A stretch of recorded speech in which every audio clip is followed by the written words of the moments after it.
And I would plead that you follow me on this scripture. To be a little long, but I couldn't make it shorter. In these books, there are no great events like in the books of history or prophecy, and there are no new laws like in the first five books of the Bible. These books, I'm talking of Job, Psalms, um, Proverbs, Ecclesiastes, and Song of Solomon. Professor Dr. Mwaka, there's a lot of background repetitive noise. Um, these books aren't so much about creation or God's corporate people. You know, God's corporate people are Israel. Instead, these books focus on individual people who, in many aspects, are like us. Like us, they experience highs and lows in life. And ladies and gentlemen, it is so, so important for you not to walk in life without these dimensions that these five books bring to us, that there are highs and lows. That's why, difficult as it is, and all of us have experienced tragedies like death or sickness, but also we have experienced wonderful things like new babies and weddings, graduation ceremonies, a new car. Those of us who are farmers, a good quality cow that you have managed to invest and buy. But don't just look at those events and not put them in the totality of what life is all about. Life is about highs and lows. So it was for Job. And we know Job was a man who had everything, lost it all, and then in a surprising turn of events, gained it all back and then some. I put it to you that the greatness of a human being is the ability to take those two perspectives in life in the same stride. In the same stride. There's a very tragic accident that happened in Kenya, and coincidentally, when they were reporting, it was a man. What?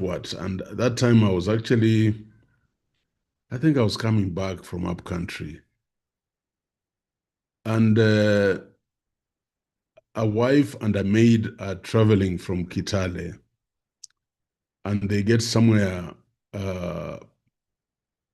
around Lari or somewhere there, and they have an accident. And then they are rushed to Kijabe Hospital, one of those hospitals. And the husband is informed. So the husband and the brother get into a car and they drive to Kijabe to see the wife. The wife was, I think she had broken her leg or something. I don't have the details, but the maid had just minor, bruises. So the husband decides, I must take my wife back to Nairobi, for not just logistics, but you need your wife to be where you'll be visiting her now that she's indisposed. So they hire an ambulance, they get an ambulance, and there is the ambulance driver, there is the nurse. The man has to get into that ambulance because the wife is there. And the brother and the maid then trouble back in the car that they came in, the brother and I mean the husband and the brother came in, and then tragedy strikes, and they smash into, I think, a lorry, either not a moving lorry, and those four people perish. But the husband kind of survives, but the wife, the nurse, and the driver perish on the spot, and so people are saving the man who is alive because the others are dead. That's the husband, and they're now trying to rush him back to that hospital. And then he asks, "Where's my wife?" I think either consciously or subconsciously, and then that's the uh, uh, last breath he used to ask that statement, and then he passes on. Now, if you're looking for tragedy, you can't go far from that. And I just empathized with that. I didn't know who they were, and I felt so bad. I informed several friends and said, let us pray for the departed souls. Let us pray for the family. And then later on, I discover, oh my God, these people belong to Humphrey Omido's family. And Babu Omido was my classmate, and this is the brother. I think the wife originally came from Machakos. So there's a fundraising. I am still calling on friends to help me. I really would like to help that family. But I mean, what I'm saying is that uh, Job, like us, experienced highs and lows, and look at the kind of highs and lows.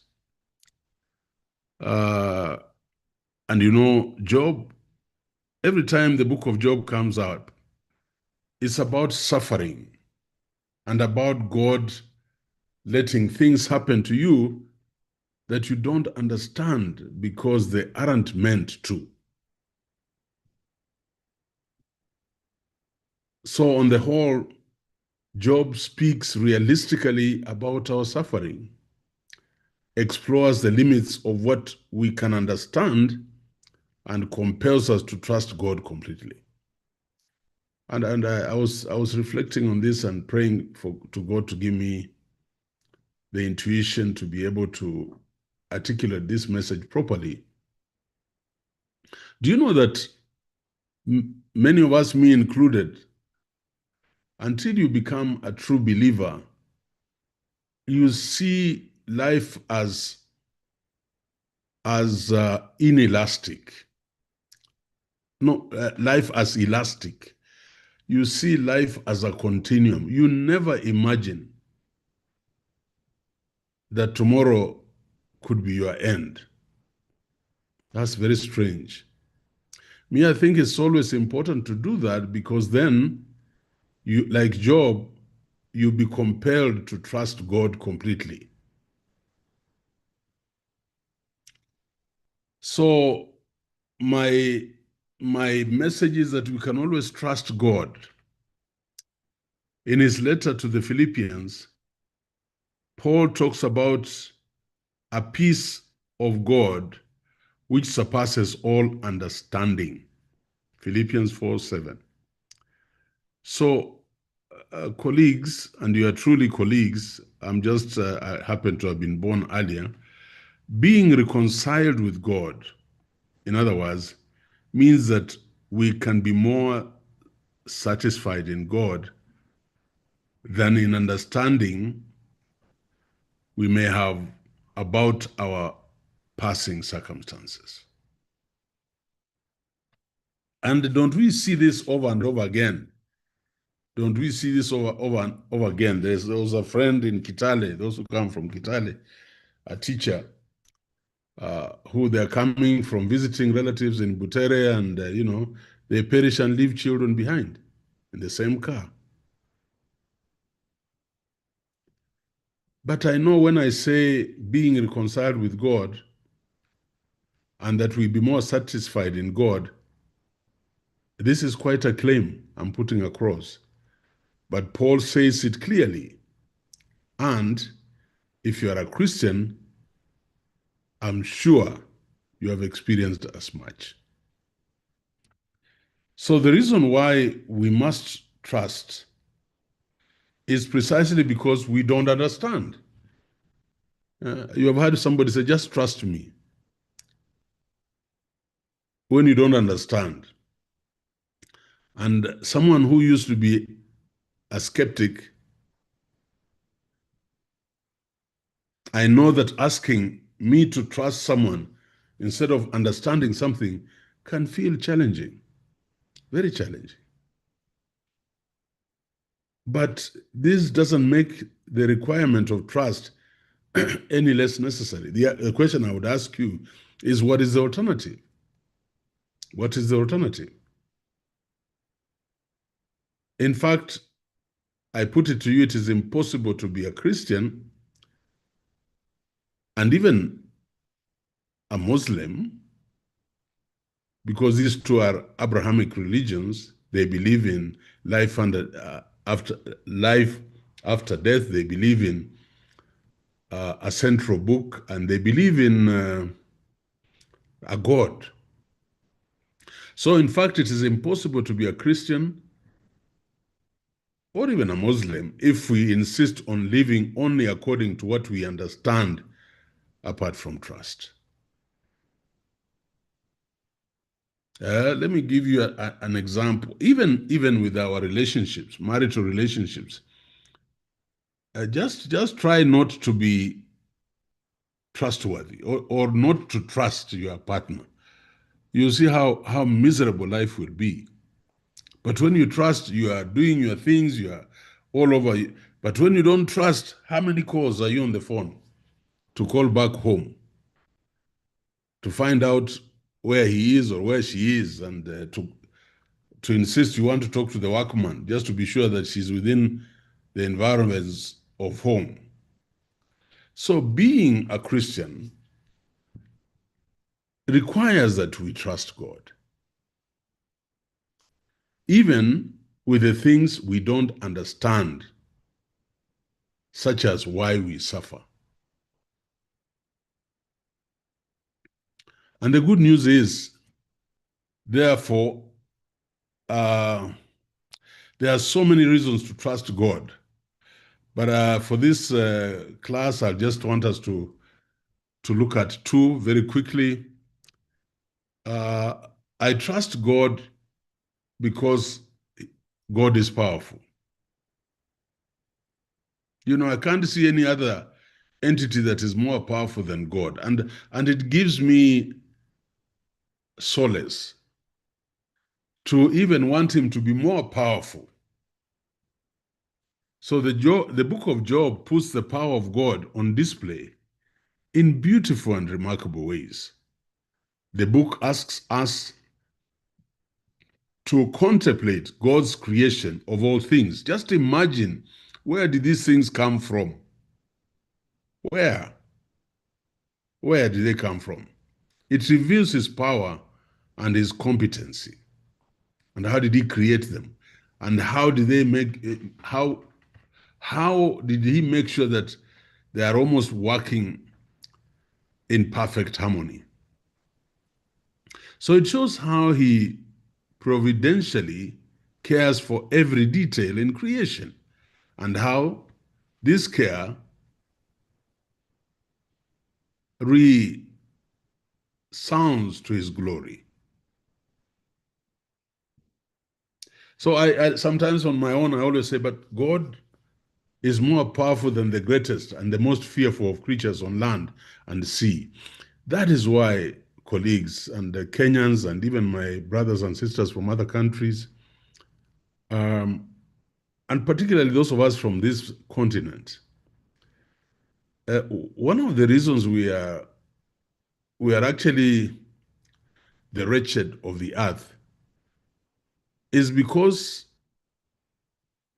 our leaders have never comprehended the power of God.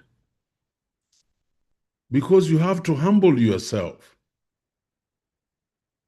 Some things I do at Daystar, people don't understand, but I ask, but God, you have given me this university. Right now, I'm taking care of 10,000 people plus. Our medical scheme alone caters for 1,000 families. God, I can't do it alone. And obviously, it has nothing to do with my ability. It is you who wanted me to be in this space today. That's why it should be a big burden on a leader, for example, if you cannot pay salaries in your institution. It is a big burden if you're not paying people's contribution to pension, to their SACCOs, and even giving Caesar what is Caesar's, paying tax so that the government can run.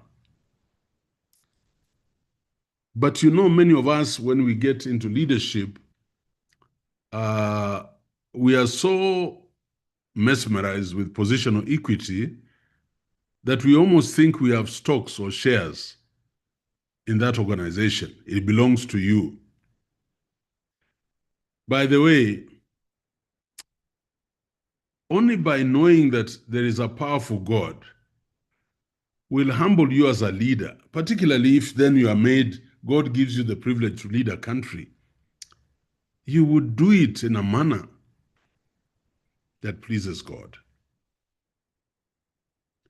So me, I know he's more powerful than Behemoth and the Leviathan, two creatures described similarly to the hippopotamus and the crocodile, only supersized. Job 40:41. Some suggest these creatures may represent, some suggest that these creatures are meant to stand for evil itself, including chaos and even Satan. But I'm saying whatever these creatures may represent, they are no match for the God who made them. God is their creator and is more powerful than anything that he has made. So we shouldn't fear anything like we fear God himself. Everything and everyone answers to him. And I'm appealing to you people in your space that God has allowed you to operate. Please, I want you to appreciate that God is powerful. So I ask you, what circumstances cause you fear right now? What would it mean for you to acknowledge that God is sovereign over them, whatever the circumstance? And if you are confident that he was sovereign even over them, what difference would it make in your life? So Job learns the answer to this question.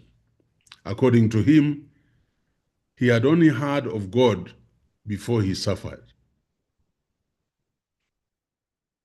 And before the story ends, Job learns the extent of God's sovereignty and likens it to seeing God. Job 42:5. Could this be the case for you?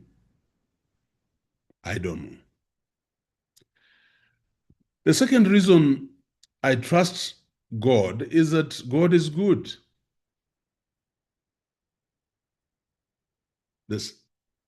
Just the second reason to trust God is that he is good. God shows his goodness by prospering Job at the end of the book. There remains, however, another interesting detail in the book's last chapter of Job. Job prays for his friends, Job 42:10. That strikes me as an awfully magnanimous considering the way they had talked about him. He prayed for them. Yet they asked Job to pray for them as God demanded. Job 42:8.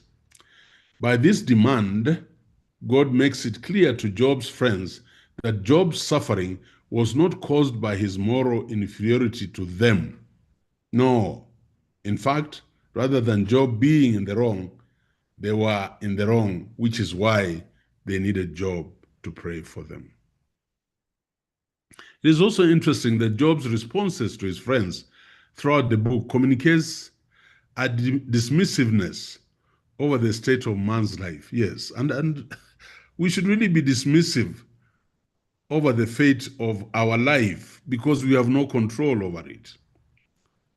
In several hauntingly beautiful passages, and I've been reading this book the last 4 days before I sleep and when I wake up, Job speaks of man's days being like a fleeting shadow, a fleeting breath.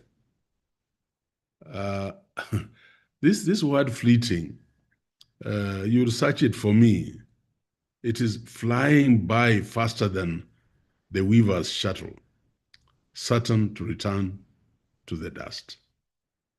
And in my own personal life, I woke up in the morning at 6 o'clock to go to Kegoe to prepare for rehearsal for KCSE. And my mother was sweeping around our house. And at 10 o'clock, mamas were running in the compound to say your mama died in an accident. So life is fleeting. We talk of fleeting breath. We talk of the fleeting shadow. Yes. Yet even though he speaks this way, God and all his heavenly court remain attentive to the affairs of the sons and daughters of dust. We are sons and daughters of dust. Isn't that amazing? Though we are made of dust, God cares for us because he's good.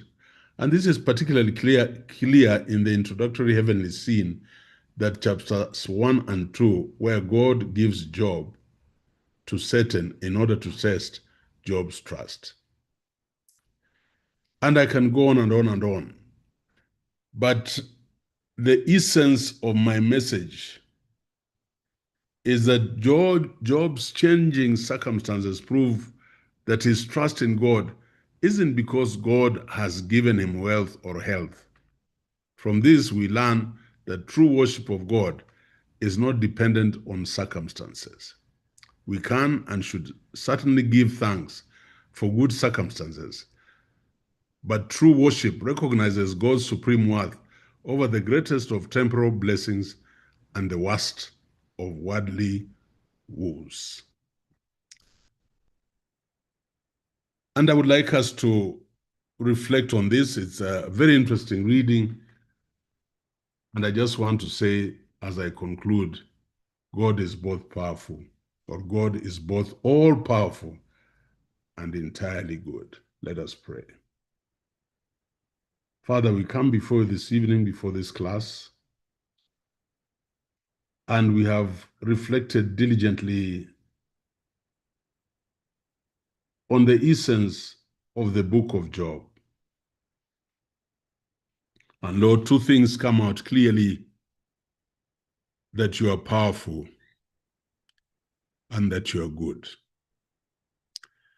And Lord, may we have the recognition that in whatever circumstances,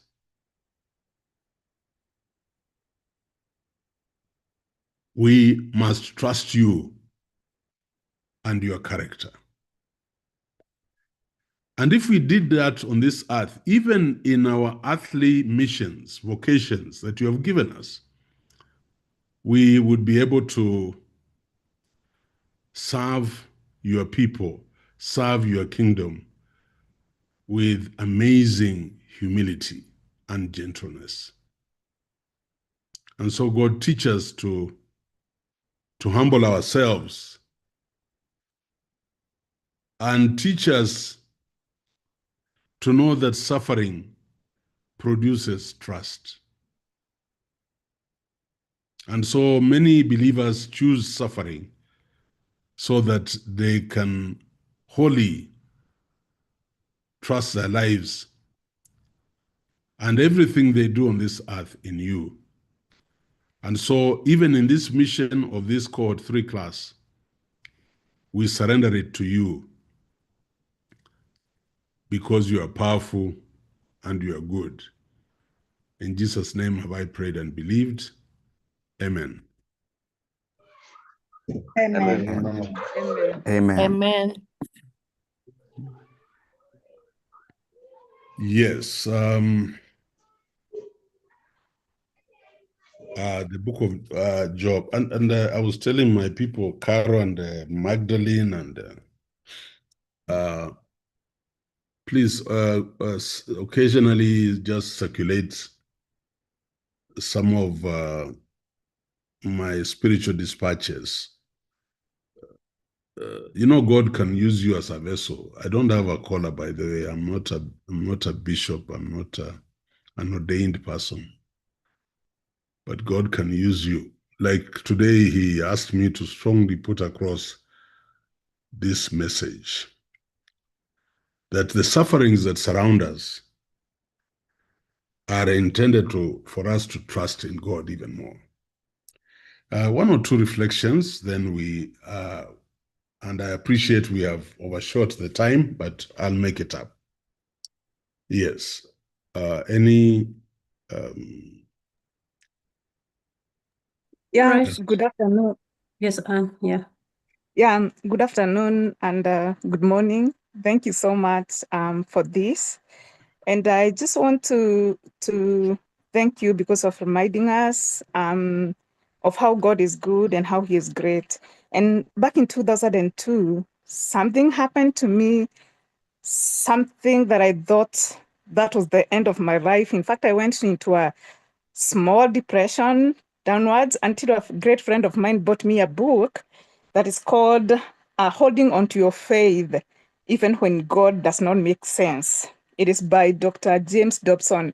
And it's a book full of illustrations of good people, men and women of God, that bad things have happened to them.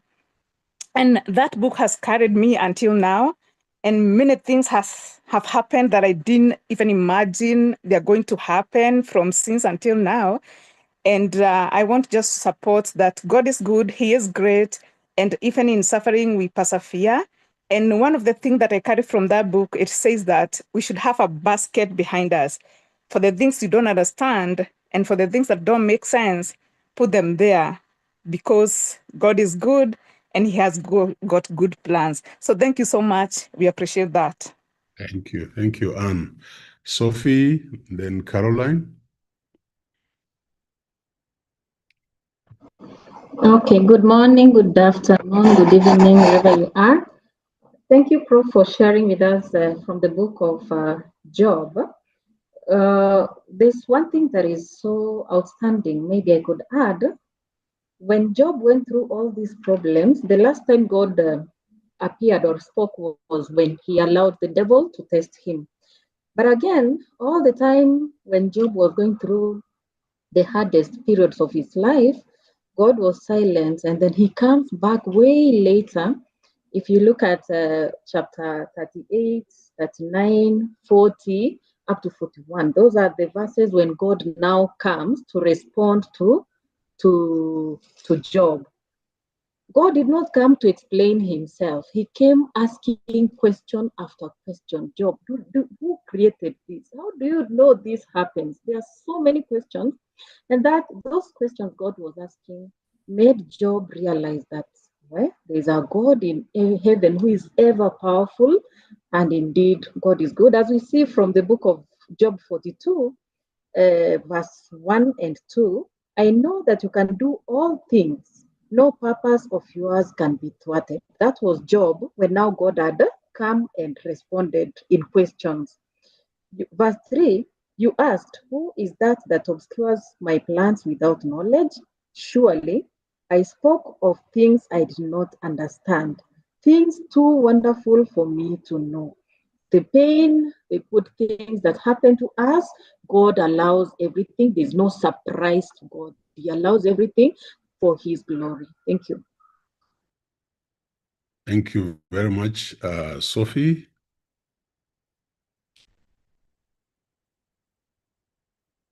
Then there's Lois. So if you can put down your hand, my host rights have been I think I reflected, so I may not be able to help. Yeah. Lois? And then Lois, you can put your hand down. Yeah. Hello, everybody. Good evening. I thank God for this opportunity. And I'm just listening to Prof. And I'm really having a deep reflection just to appreciate every season of life as I connect it with Ecclesiastes 3, where he says there are seasons in life. There are seasons in life. There is a time for everything. And I appreciate it that this is my season to be alive and even to study. And even as I remember the other day when you mentioned Psalm 90, verse 12, that teach me to number my days. I'm just listening to you and I'm telling God, teach me to number my days. And this makes me humble. This makes me to appreciate every season. And it also makes me to appreciate what other people are going through. You know, sometimes we look at people and we condemn them and we criticize them and we even mock them because of what they are going through. But when you realize there's a time and a season for everything in life, we just humble ourselves and we told God, teach me to number my days. Thank you so much. God bless you. Thank you, Lois. Thank you. Thank you very much. All right. If there are no other reflections, I would like to keep reminding you that it can only be but God that we are where we are. And we should have a mission mentality and character. And I keep saying it's a journey. And let's be good people on this earth. Let's do what is good so that we can encourage other human beings and to become. And that's what God expects out of us. I want to go through two presentations, and I hope you are notified that we have moved the exam from this week to next week because I want to cover some substantial amount of material before we give you that exam. And I also want you to prepare so that we have high scores, very high scores. I'm a teacher who goes to class or who prepares students with a mentality that I want high scores. Those of you who are in high school, when I was teaching chemistry at Sunshine, I remember my last class, we returned a mean of 11.7 because we wanted everybody to pass. I had a wonderful teacher and myself, James Ngugi, and myself teaching chemistry. So I want you to prepare well for these exams. I want to see very high scores so that it can give you impetus. But also, that will also encourage me as your lecturer that you really, really are learning something and you're changing. Ladies and gentlemen, policy formulation, I hope you're beginning to realize, is a very, very central activity in nationhood, or what is called statehood. And we've done identification. We are now doing formulation. And then I want to go to implementation. But I want you to understand that policy formulation is very critical, just like the other processes. I'm also hoping that reading that article has added deeper meaning for you. Howlett's article has added deeper meaning to you on what policy is all about. And today I'll be a bit radical and bringing in some aspects that are hidden, but they actually determine the policy success, whichever policy in a given country or even in your institution.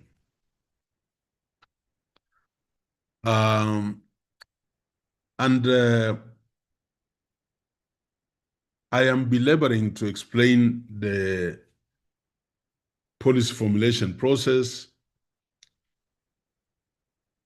and emphasizing that we are actually trying to develop strategies to address society's needs. And now it is very obvious to all of you because you see practically what is happening in your various countries, and that everybody is looking for sustainable development.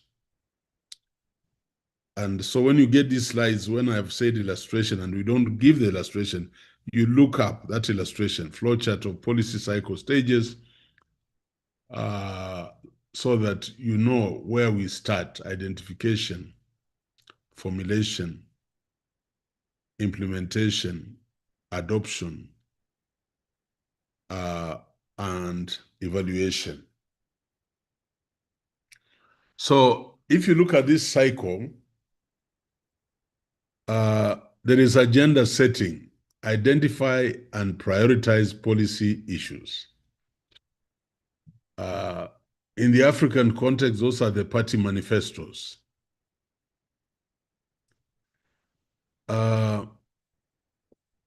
I want you to think that and believe that it is in controlled states, communist states, military states, that they are able to get a lot of policies to go through.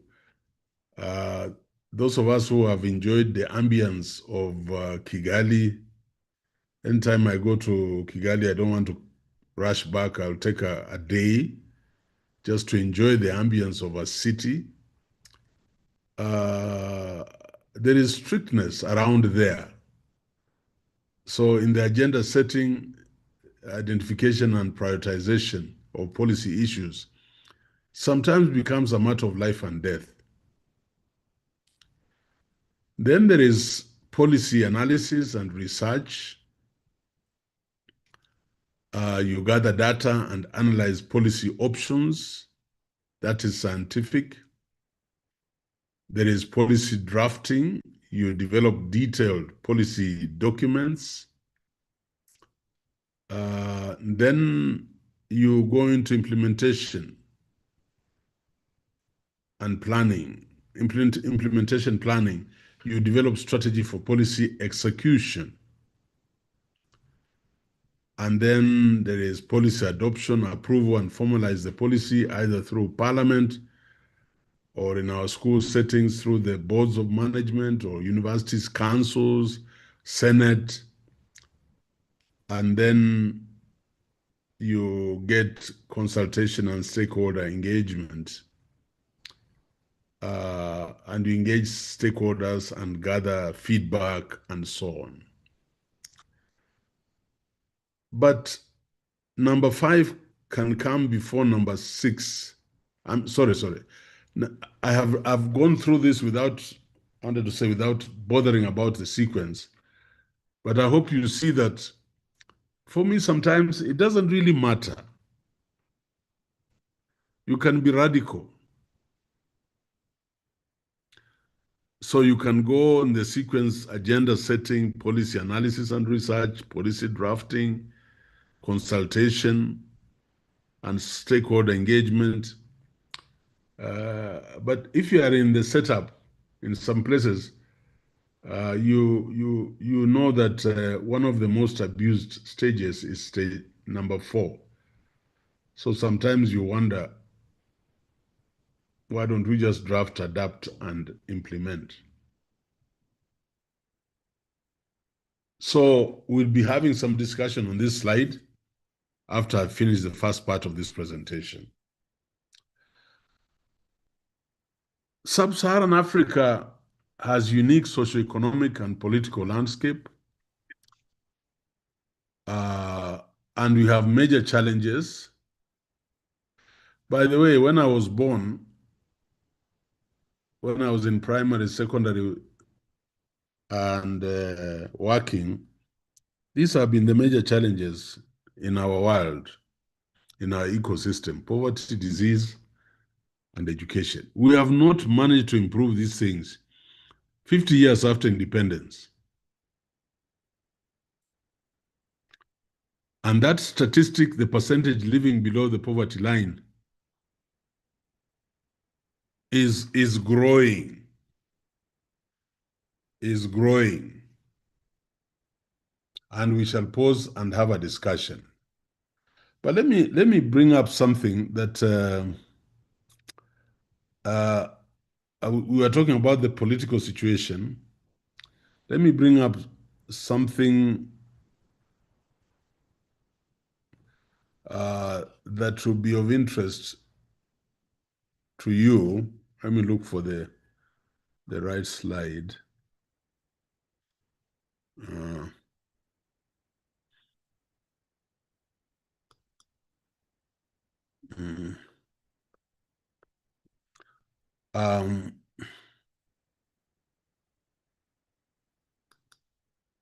Yeah, I don't know, Mwaka, are people seeing this slide? Yeah, once you zoom, I'm sure we should be able to see it way better, but it is visible. If I over zoom it, it is going to go where I don't want it to go. All right. But I'll explain. Look, we talked about the political spectrum.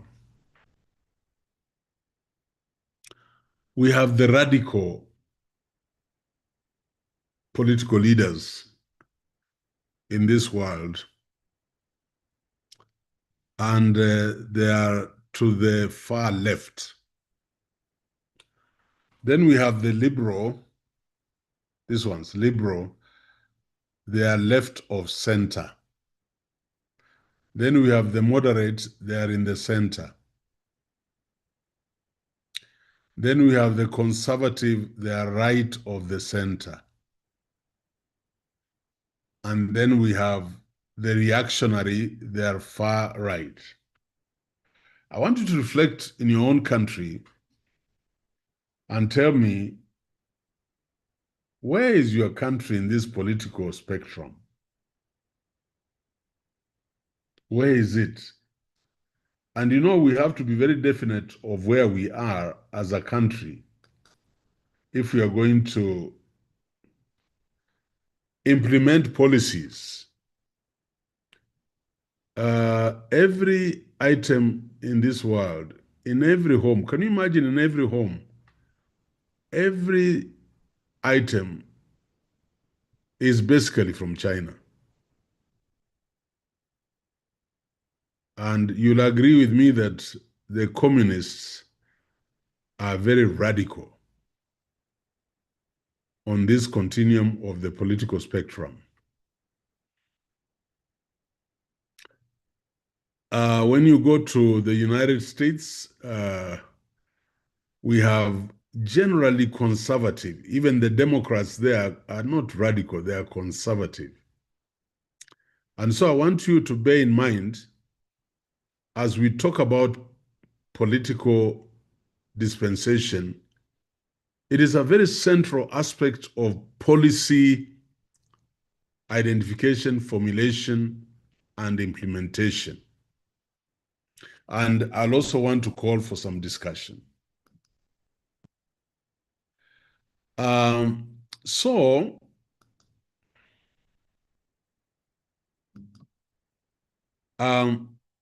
going back to this, we are saying that we have very unique socioeconomic and political landscape. So as you talk about policy methods, policy analysis, the socioeconomic and political landscape, in fact, for me in Africa, the political landscape determines almost everything. And I want you in your back of your mind to know that the major challenges have remained. It seems that all of us will be born with these challenges, poverty, disease, and education, and then all of us will die and leave this earth with poverty, disease, and education remaining as major challenges. Poverty is a dreadful thing. And any country must do whatever it takes to alleviate poverty so that the people living below the poverty line are significantly decreasing when you are a president for 10 years, or when your party has been in power for 50 years.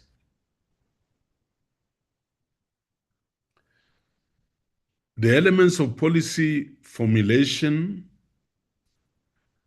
identifying issues, crafting solutions and options, consulting stakeholders, analyzing alternatives, and you can go to your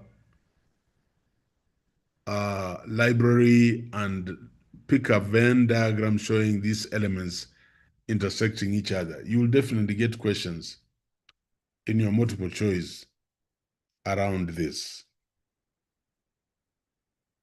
So this is the Venn diagram, identifying issues,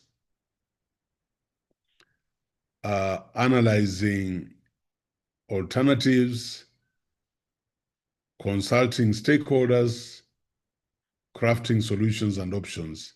That is what policy formulation is all about. Now, when you are crafting potential solutions, emphasize context-specific solutions. Context. What do I mean? For example, look at the CBE, now called CBE in Kenya.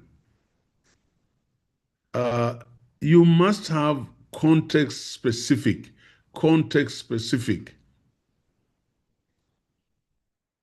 So your economic context will determine the solution on your education system. If you ignore the economic context, then you're not moving anywhere. So, for example, agriculture, development, healthcare access, education reform really must be within the context of the national GDP. Otherwise, you are giving false hopes to your people. So context specific. So if I'm asking a question for you, I'll be asking, which is the determinant of potential solutions?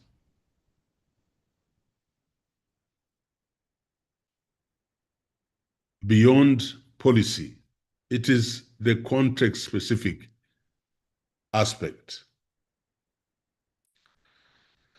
This is another area where I want you to juggle with in your mind, consulting experts and stakeholders. All of us must do this. Some people are averse to this. Some people, when you send a document to the stakeholders, they politicize it. They bring in things. If they are the authors of that document, they start saying how you are unfair to them. But the importance of involving other stakeholders, local leaders, NGOs, academia, and community members is so critical. And you can do this through workshops, surveys, focus groups, etc. And the percentage of policies developed with stakeholder consultation is at 60%. You can see why that is a problem. Because it should be almost 90% if you are truly seeking for success. The South Korean example, the Malaysian example, is that they got a president, Malaysia, who involved in consulting experts and stakeholders. And what did he do when he was made president? He searched out for the best experts who were Malaysian from across the world, and they constituted the first cabinet. And you can see the sense, because who do I bring to the table? Do I bring to a cabinet if I'm looking for change in my country? So it's very, very important to tap into expertise. I like this analyzing alternative approaches. What are the alternative approaches? Comparing cost effectiveness. Can we afford this? The CBC, after the pilot study, gave us the 364 billion Kenya shillings annually to implement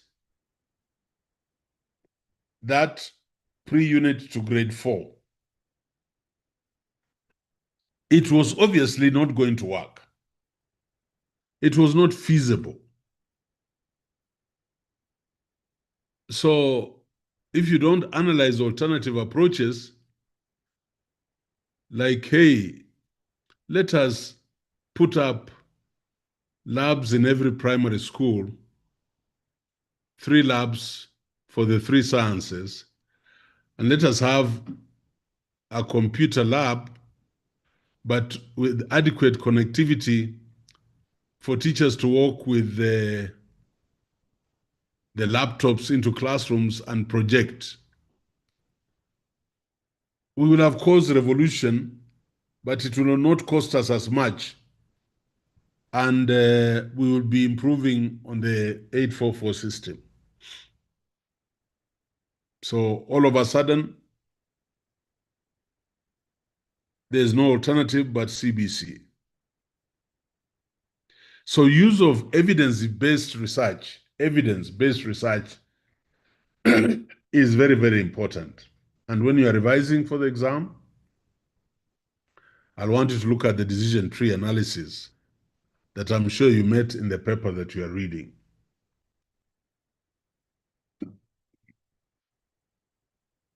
So challenges, limited resources for research. There is scarcity of funding for research. You know, our research and development expenditure as a percentage of GDP in Kenya is very, very low. Very, very, very low.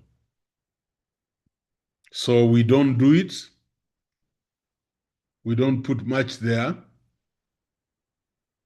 And so even the teaching of undergraduates in our universities will not spur innovation.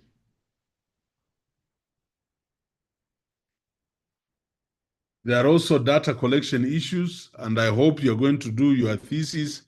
I hope you'll overcome those data collection issues and be ethical and truthful. When you have all these, it will have an impact on the policy quality that you generate for your country. Political ideologies and influences. How political beliefs shape policy. And political here is not parliament only, even in your schools. Yeah. The politics of ethnicity in your schools, in your hospitals, in your military setups, in your police setups, in your churches, in your universities. Have you noticed that now it is fashionable? In fact, those of us in Nairobi are spared a little, but everybody expects that Ayiro should be the Vice Chancellor of Masinde Muliro University or Kaimosi Friends. It is now becoming a belief. So political beliefs shape policy. It was after the difficulty we had during my exit at Moi University, that the hiring of vice chancellors and DVCs was taken up by the public service. That particular incident caused Professor Kobia to push through cabinet for those lists to come to public service for them to interview DVCs and vice chancellors. What a shame, because universities are supposed to be autonomous. In fact, by the way, advanced universities, the stakeholders have a say on who becomes the vice chancellor. So the students have a say. The community, the teaching faculty, the non-teaching faculty, the sponsors have a say on who becomes the vice chancellor. Because it's an organic process. You want a vice chancellor who carries your beliefs and your character. But here we are. Conflicts between ideologies and evidence. Case examples, land reform policies influenced by political motives. I think Zimbabwe stands very tall in that area of land reforms and how those policies have influenced the destiny of that country. And I've just shown you the political spectrum chart from the far left to the far right.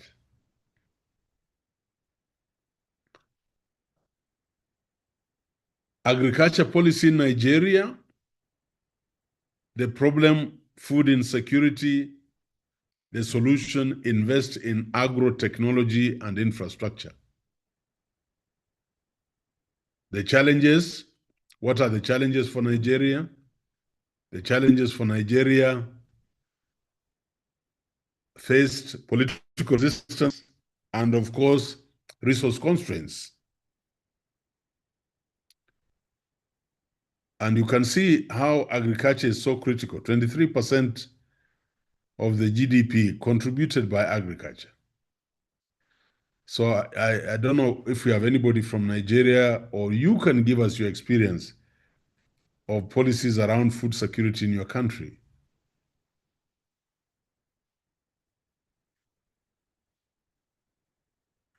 Sorry.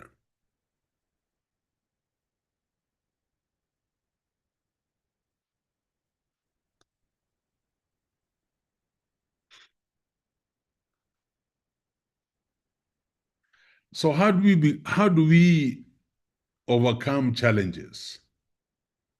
Increase regional collaboration. Do you know, if you want to dilute the political influence, then you need a larger land mass. You need a larger population. Like now, I'm one of the people who believes very strongly that we should be one country called East Africa. Imagine if we were Tanzania, Kenya, Uganda, Rwanda, Southern Sudan, Burundi, as one country. We will overcome those poisonous enclaves of political dominance. And we would have a federal state and diffuse the political shenanigans just by the fact that we are far apart. Strengthen research institutions. One of my sons went to, what is this place called, Muguga? And we had been to Muguga when I was the principal of Sunshine. And he had been in the class for an agriculture tour. And then he went there recently. And he came back crying. The Muguga we knew is a sad state of affairs.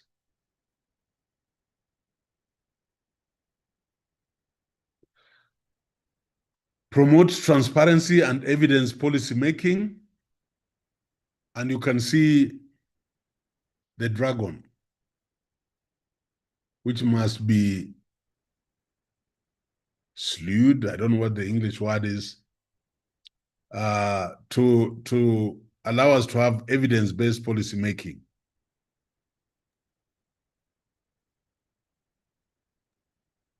Opportunities for policy innovation, mobile technology, for example, for data collection is much easier. Public-private partnerships, and use of traditional knowledge integrated with new solutions.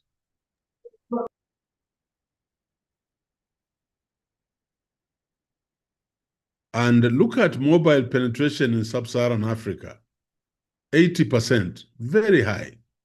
But how are we using it? Apart from beating stories, how are we using that level of penetration?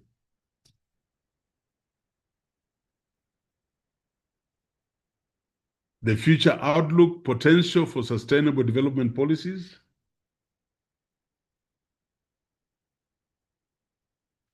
and role of international support and local innovation. And we hope that we will truly have a policy evolution agenda for sub-Saharan Africa. Sustainable development policies.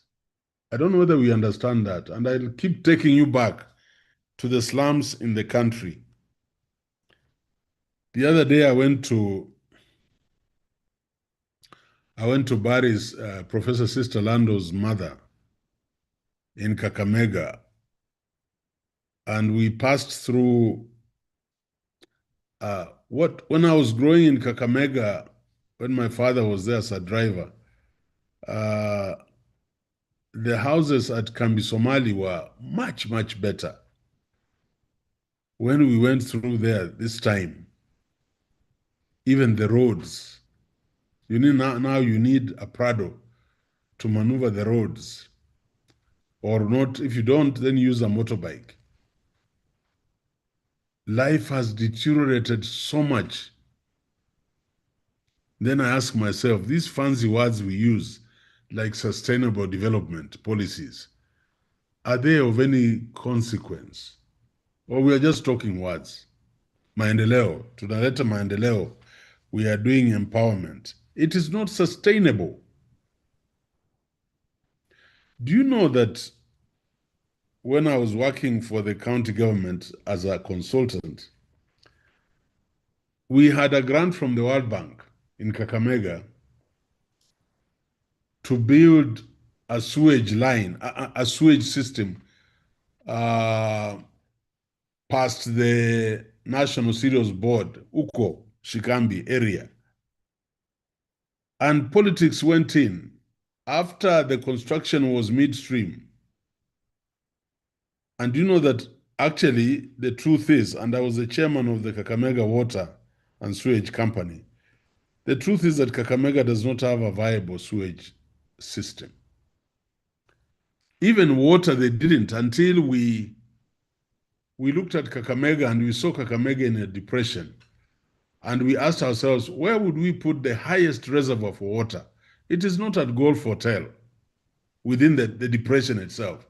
So we took the major line to a place called Liranda as you go to Shinyalo, the topmost, and we built a big reservoir. And now water comes from Nandi by gravity to that tank, and the whole of Kakamega, call it Kakamega City, then gets water by gravity. But there are better things that could be done. Under my chairmanship, we insisted on automating the metering of water. so that people are not walking from one home to another. And you know, revenue increased almost 150%. And we could detect water leakages. We could detect what we call an lost revenue. By the way, you'll be surprised. The other day, I was, and I've talked about this the last 2 weeks. I happened to turn on Nation TV, and Honorable Rengo, the governor of Siaya, was talking about his tenure in that county. And he said something very startling, that when he took over as governor, Siaya County, a whole county, in terms of revenue, and this is a fact, you can go to Nation TV, they were raising only 300 million shillings annually. 300 million shillings a county? When a university like Daystar is at 2.6 billion? What are we talking about? And now he's saying he's struggling to push it to 600 million. Those were his words. Do you see, even the policy of devolution did not give a focus on revenue generation? I thought autonomy means the best way to be autonomous is to cook your own ugali and omena and be satisfied, rather than begging for meat that doesn't come, or even if it comes, it is rotten. So the whole devolution, these counties, somebody mentioned to me, and we can check it online. Check for me how much Kajiado County makes in revenue, in its own revenue. It's hardly 600 million. Kajiado. Can you imagine Kajiado with Ngong, with Kiserian,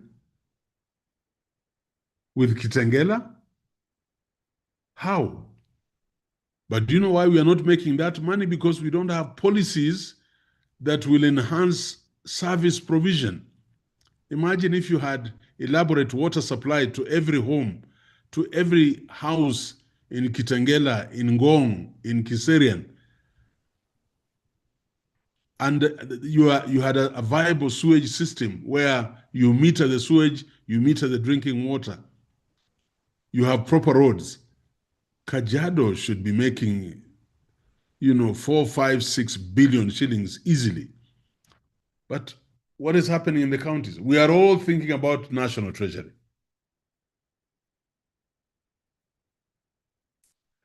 So effective policy formulation requires balancing diverse factors, overcoming resource and ideological challenges, and continued stakeholder engagement is crucial for success. Doesn't Kajiado, does it have the courage to have subdevolved entities that can be more efficient in service provision and therefore revenue collection? I want us to take a pause as I invite reactions to the presentation. So I'm inviting questions and encourage discussion on policy issues, hopefully specific to participants' countries, but from what I've given today. Caroline Oduor. Yes, thank you very much. Thank you very much, Professor. Mm. Every time I come into this class, Yes. my mind keeps on opening and my heart keeps on looking specifically to the issues that we have in our country and beyond, because it becomes so real. Earlier on, before I came into this program, it was just a confusion because I could not understand well, because I knew not much about the policy issues. But today they are so snaring, and they are very disturbing to me at all times. And I've looked at this part of strategies on overcoming the challenges that we have, whereby we are seeing, you have shared with us that we need to strengthen or increase regional collaboration. Yes. Now, how possible is this? Because as a nation, we are still struggling, dealing with the people who, I think there's a lot of lack of knowledge, or the wrong people in the wrong offices. And then how do we achieve it regionally if nationally it is already an issue? How is it achievable? Yeah, I'm just wondering to myself. Yes, yes. Yeah. And we are all wondering, eh? We are all wondering, but don't you see that if only but we improved service provision, the revenue base will just expand. And people will be very excited. Yeah. That's why I keep urging my faculty that the only way DASTA will stand out is if we design anything we do for delight of our customers, our clients. And when clients are happy, you'll cause so much traction. Yeah. So today, in the 21st century, who wants to sit in a master's class for 4 years?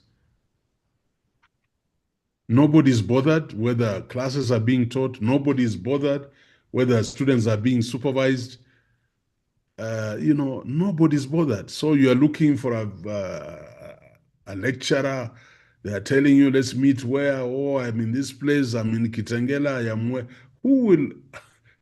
People just give up. But now, look at, can you imagine Shire County raising 300, and I'm quoting the governor, 300 million. If you are raising 300 million, why don't you just sit down with your cabinet and ask yourself, so on average, how much is each person raising? And if that is the case, what is then our level of economic growth? And how long will it take us for Shire to catch up? Do you know, I've told people, me, if I ever went into politics, which I will never, God forbid, and I was made the governor of Nairobi, it would take 1 year. 1 year, Nairobi would be a totally different place. And it will have so much revenue. And because Nairobians are crying for service. I go to see my granddaughter in Precious Blood, and I pass through heaps and heaps of garbage and sewage. Really, is that what Nairobians are looking for? No. But if you provide the service, and you are efficient in revenue collection, and you are accountable, Nairobi can actually can give budget support to the national treasury. Just look at Nairobi. It's unbelievable where we are. When I was growing up, so many primary schools were built. All these primary schools you see today were built that time. Tell me which one is being built. And the population has tripled. So what are we doing as we are elected to those places? What are we doing? Yeah. Why are you blaming the national government for coming in with affordable housing when the counties are doing nothing? Yeah, it will be snatched away. But if you had elaborate plans, Nairobi, by the way, can borrow from the World Bank, can borrow from anywhere. Benson Mtembei. Thank you, Prof. Good morning, good afternoon, good evening from wherever you're watching us from. To you too. And Prof, I want to state that I'm so glad to be part of this team, great team, doing policy studies and leadership. And I want to say that fruits do not fall far from the tree. And I happen to be your, I happen to have enjoyed your leadership at Moi University since I'm an alumni. And I was there when you really influenced great policies at Moi University, from examination, administration of examination in the school. The school literally did not have a fence, and it was an international, a national university. And it was an unfortunate occurrence of event as we discussed potential solutions to policy formulations. And sometimes we involve experts and stakeholders, and they overstep their mandate. And looking at that scenario that occurred at Moi University, you find that political influence, local politics, really took center of the whole situation, and it was really ugly. I really felt so bad. Because after you left, there were so many other challenges that came with the leadership that was in place then. But by the grace of God, we were able to complete our undergrad, and here we are. And I thank God that I'm still doing my master's under your able leadership, believing that you've really contributed greatly to our nation and to the areas you've formerly been appointed to lead. Thank you. Thank you. Thank you very much. Very touching. Yes, I want reactions. This is a master's class. We must stir up the pot so that we get fresh combinations. You can challenge some of the issues we are bringing about. You can tell us that Nairobi is impossible. There's no way you'll improve the sewage collection. Vincent Obonyo, are you there? Yes, I'm here. Thank you. Yeah, please. I'm looking at. I'm just. Let me first apologize those who may not be from the country. When I use the examples of the county, I hope they can relate. But as I'm listening to this and drawing a parallel with similar discourse when you are taking us through earlier parts of this course, and you've given numerous, and you mentioned numerous times about the CBC, CBE. And so I'm beginning to wonder, did we prematurely jump into, the devolved status in terms of counties and all that? Yeah, I am thinking, yes, there was need to decentralize some things, but maybe we were not ready to decentralize everything, and perhaps it should have been staggered. Because you mentioned in today's session, autonomy should begin with some level of economic, capacity and even freedom. And if the counties are, some of the counties are really, really dependent on the national, on the central government, to a greater extent, then it means they're really not ready to stand on their own. And perhaps we shouldn't have ended up with 47 counties. Maybe some regions, some parts needed to be sort of regional to allow for capacity to at least manage their own issues and stand economically. Just processing what you're saying within our context. Thank you.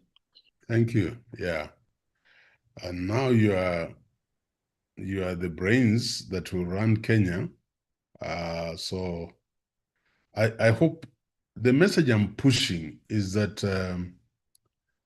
it's all about policy.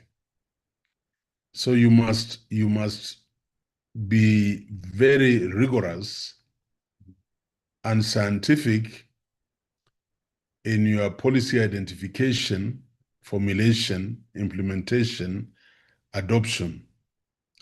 Then you will grow as a country. But I can tell you for free, the life of Kenyans has deteriorated from what it was 20 years ago. So where are we going? You know, I went to a school, I'm trying to remember the name of a school in Nyanza as a guest. I think the former principal of St. Peter's Mumias went to that school. I think the school is in Siaya. It's on the road, a boys' school. And I found that time they had about 1,000 students and had less than 11 bathrooms running. Yeah. That's the first school I went in and found triple deckers. Tena tulikuwa tunafikiria tukae kae juu vile tunasikia mwili kae mwaga. So I asked myself, really, what are we doing to ourselves? Just think about it. We went through day schools. I went through Upper Hill School. Upper Hill School it had everything any other school had in the Republic. The only difference is that we didn't have dormitories. Jamhuri, Highway, Kisumu boys, Uasin Gishu, Aldina Visram, Menengai. I can name them. And you'll walk this world in Kenya and you'll find a lot of graduates from those schools who became what God wanted them to become.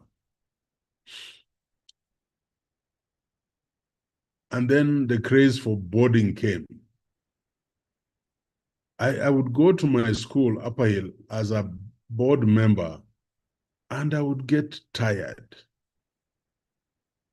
Yes, because the technical units, drawing and design, which some of us went through, had been turned into dormitories. I'm just giving an example. Upper Hill space, the space of that school, by any definition, is overburdened when you make it a boarding school. Look at the land. At Apombele, at the gate, at the entrance, they have squeezed a dormitory there.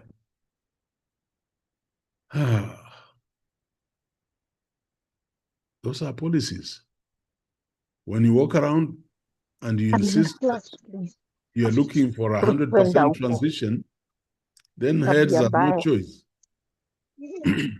Can we mute our Caro? We're not able to mute people. So when we walk around and say we want 100% transition, where is that? Even in Germany, it doesn't happen. So policies are very critical. And as students in this class, and I'm going to give you very interesting, I'm crafting very interesting questions for your exam. Actually, one of the reasons I didn't want it done this week, so that we engage our minds and see how can we improve, what contribution can we make? And if you don't make any contribution, are you sensitized enough to see that there is a problem? That's very important. All right, I want us to continue to part 2 of the presentation. And is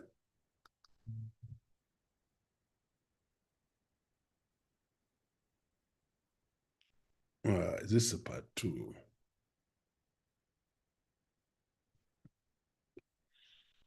Yeah, but I think more of this I've already talked about.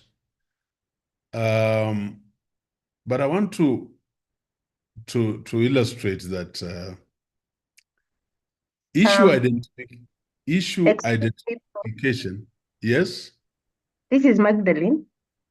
Yeah. There's another part too, but this is a continuation of this particular project. There's another one that you have Part also. two, the one Yes. I've sent you today. Yes. Yeah, that will come. Yeah, Oh. I'll pick it up. Yeah. Okay. I was saying that when we talk of analyzing alternative approaches, perhaps this is where some of you should actually go on and do your PhDs in and become policy analysts.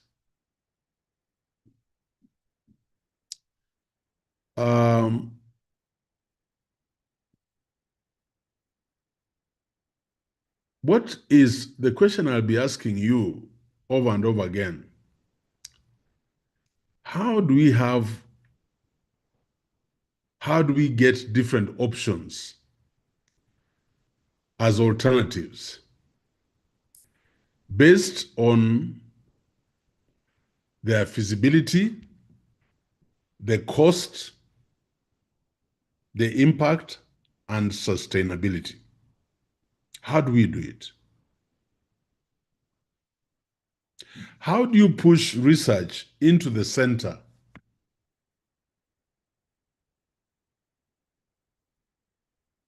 of any government department?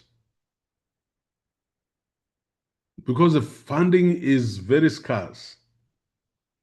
And so even mere data collection faces obstacles such as infrastructure gaps, limited technical capacity, hindering evidence-based policy development. How do we overcome that? I think those are some of the things that many of you should do your thesis on. So if our research and development expenditure is less than 0.5 and other countries are on average 2%. By the way, 2% of the GDP of America is trillions and trillions of dollars.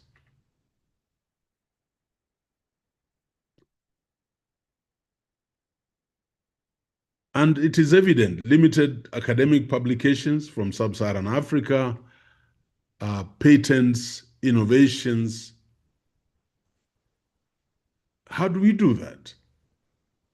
How do we move this mountain? I think that's the challenge. And you can see this is a chart showing RD spending as a percentage of gross the GDP across regions. Just look at this. Look at those countries. I talked about Denmark, Sweden, Finland, Norway, South Africa appears. And of course, South Africa was and is a developed country by any definition. Maybe perhaps some challenges with the politics. So you go down this whole list, Japan, UK, US, you come down up to China. There's only one country from Africa. Which means when you come down to Kenya, you will not see any blue. Maybe you'll see a dot. And these are the issues we need to worry about. So the challenges we have talked about, political beliefs and power struggles, significantly shape policy direction, sometimes overriding evidence and local needs. And policies may serve political agendas rather than public interests. I've talked about Zimbabwe. I've also talked about the political spectrum. That's very important. The standing of the politicians, where is it? And the technology in agriculture. You know, today, every evening, I get a report about my small effort at coffee planting. I'm able to see pictures of growth. I'm able to see fruiting started. So technology, how much are we using that technology to improve our agriculture base as illustrated in these photos? How much of it can come into play as we move forward?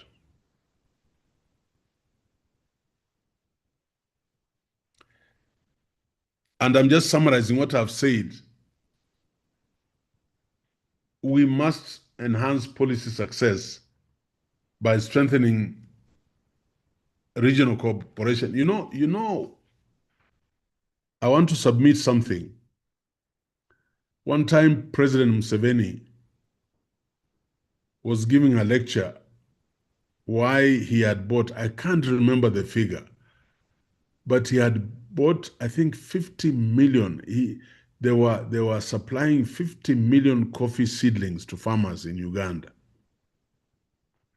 And he said, you know, I'm trying to engage these boys. And he just became an old man in the village and said, these boys who keep moving from one household to another where there's funeral, and then they eat posho and play music, then move to the next. And he said this farming of maize is of no use to us. We must get into commercial farming. And in Uganda, we are very deliberate about making sure that we extend our coffee production effort as a policy. So we have bought some very large number of seedlings. I don't think it was 50. It was something like 500 million seedlings or something. I can't remember. That idea really captured my mind. And I also remember that our brothers and sisters from Central Province have had that economic advantage. One of the reasons was that, those days coffee was really thriving, which was a cash crop. And most of my colleagues from Central Province were educated from coffee money. So I think it's very important. And by the way, now, you know, Uganda is even surpassing Ethiopia in coffee production and sales. So there is wisdom in strengthening regional cooperation, building research capacity, promoting transparency, and evidence-based decisions.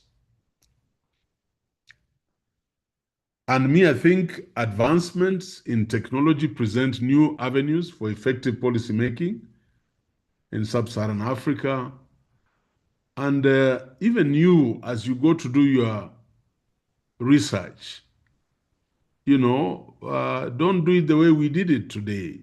Your instruments can be online. You can get your feedback within 2 days, 3 days.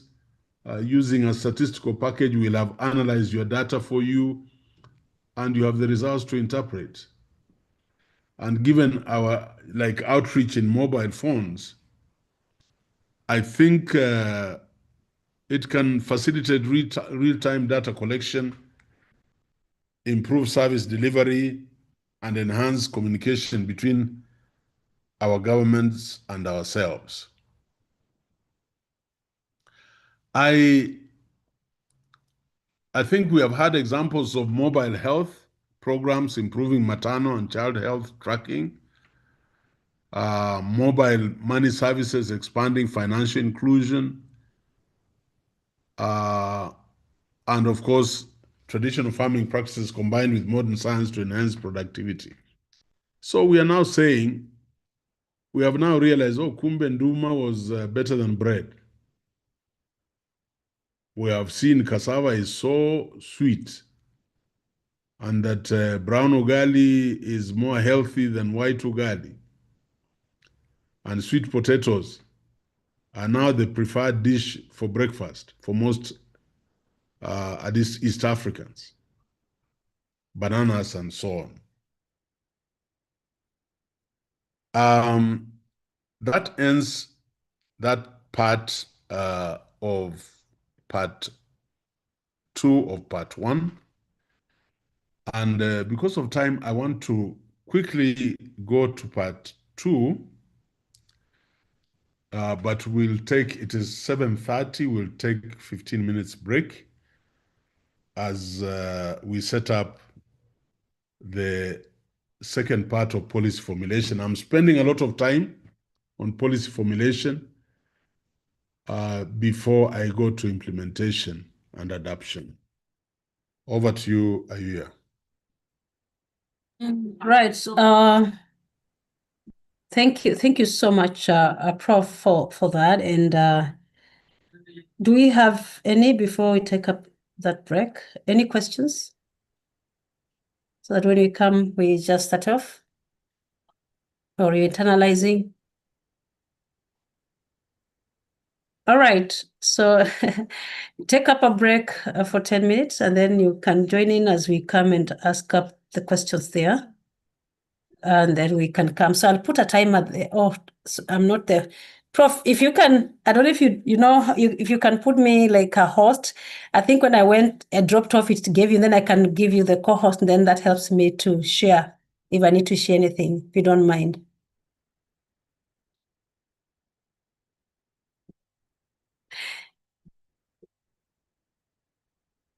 I think Prof has read. So anyway, 10 minutes.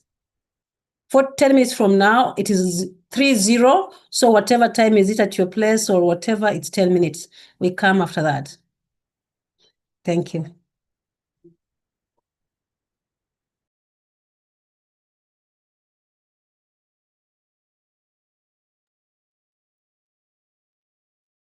Mishek, Njiro, I think you can do the timer. You are a co-host.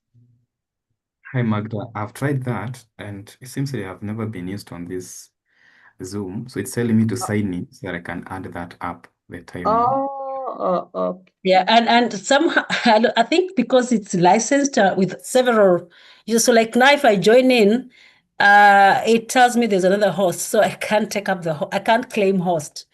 So I was wondering, why don't you use this break to switch us over to my Zoom line?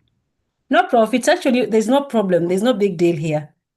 It's actually just that's all. We still are doing this. There's nothing, it won't affect so much. Okay. Yeah. Yeah. Doc, Magda Prof has already cleared that, so you shouldn't worry. What if you leave it? Okay, thank you. Yeah. So next time, all our classes return to the usual. This is Zoom. This is just for today. So you will all go back to that link, the usual link that we always use. I'll definitely post. Magda, and then Prof said you give the university other Zoom links on Monday so that we don't have to get again where people are. He said I let him know that you already have the invoice to renew all other licenses. Oh, okay, I have them. I'll give him on Monday. Yeah. Right. So take some. I'm taking some turmeric and something. Turmeric is a very difficult thing. So I had to look for something close to the color so that it gives a lot of stains to stuff here. So I don't like those stains for turmeric unless someone tells me the trick of dealing with a turmeric stain.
Yeah, people were asking regarding those people who joined late and assignments. If you have any assignment challenge, just talk to Mishak even knows who actually joined late. So just let us know, then we shall update what we sent to. You see, Mishak has again to download your assignments and send them as a file to Magdalene to be able to have the Vice Chancellor give feedback. So if you came late, and Mishak even knows you because we always know the people we've created late for their accounts. Please, please, please. I'll keep repeating. Anything online has to do with Mishak, do you online? He will support you. He will support you. Number two, do not send Daystar with, if you don't have a Daystar email, your work goes to junk. It's so difficult to keep tracing your work from the junk and knowing which one is genuine or not.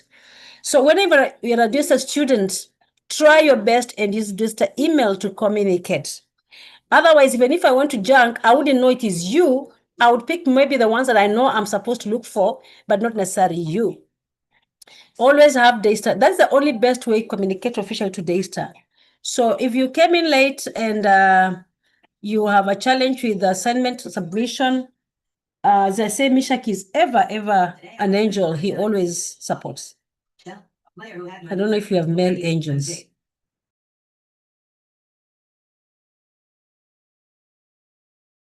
Angels look so feminine. So please, please, please, Mishak is the right person. Irene. Hello, Daktari. Yes, hello.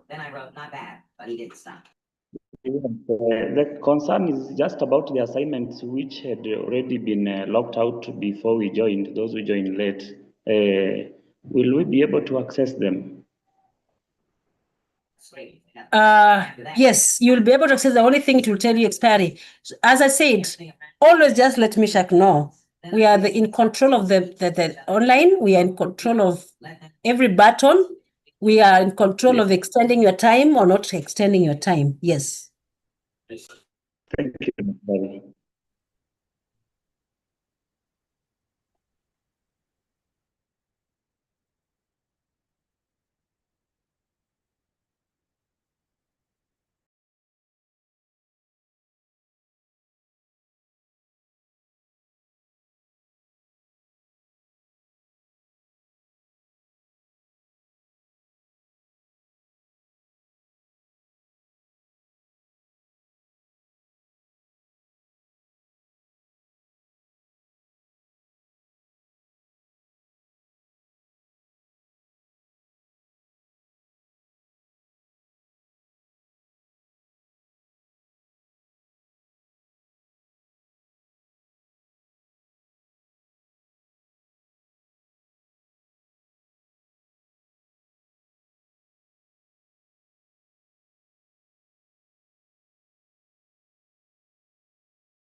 I think we can resume. Yes, Prof. Thank you so much. Welcome everybody back.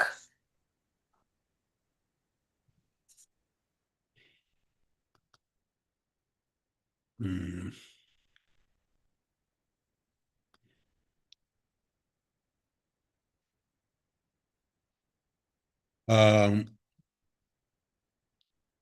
We will. We are now jumping from formulation to implementation, and I'll be sending you references of 3 books which are online. They're in the library. But the course book is called Policy Analysis, Concepts and Practice by David Weimer, Weimer,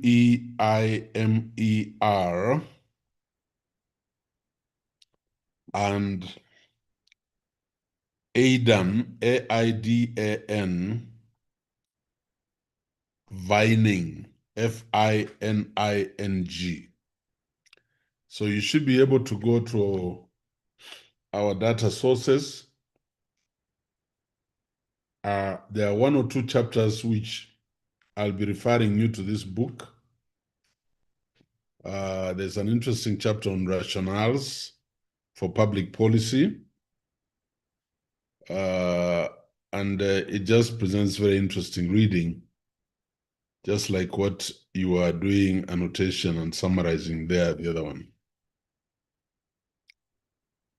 And then there's another chapter, chapter 9. I want to repeat the book. It's called Policy Analysis, Concepts and Practice by Weimer, Weimer, and Vining, Vining. So there are just 2 chapters because of the level at which you are doing policy analysis. There are rationales for policy, for public policy. But the most interesting chapter in this book is policy problems as market and government failure. Policy problems as market and government failure. So we'll be sending officially the references, and we shall send you into those books, the 3 books for you to look at. Policy implementation, and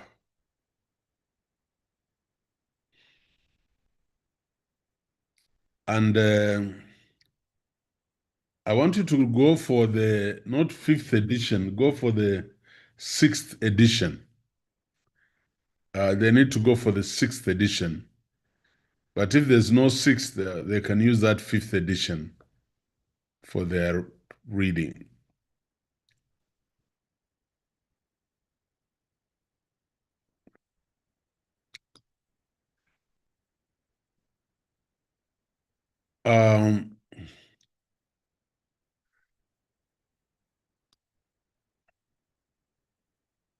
Now,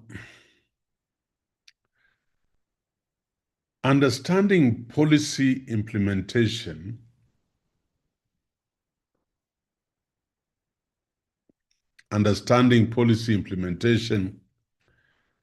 bridging the gap between plans and reality.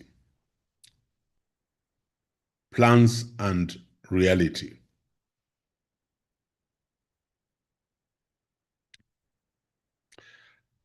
And what is policy implementation is the process of translating policy goals into concrete actions and outcomes.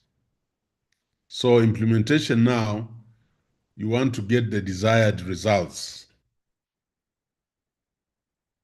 translating policy goals into concrete actions.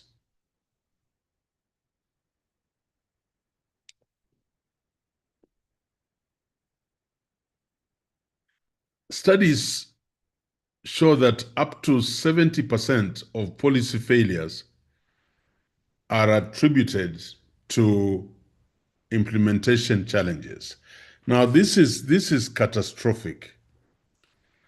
This one is catastrophic, particularly for us in the developing world. So policy failures are all located at the implementation level. I'm going to give you this book, Badak E, is one of the other books that will be your reference. And I want to introduce Kenya and Sub-Saharan Africa to look at some of the unique challenges and opportunities. We go back to define policy. Note that policy implementation is this one. Policy implementation is simply bridging the gap between plans and reality. And note also that the process of translating policy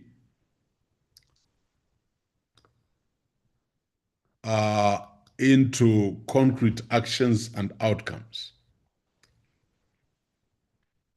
So implementation, bridging the gap between plans and reality, and then translating policy goals into concrete actions and outcomes. But note that the Waterloo in the policy process is that policy implementation. And you have seen it. You have seen it with SHA. You have seen it with the funding model. The implementation presents many challenges.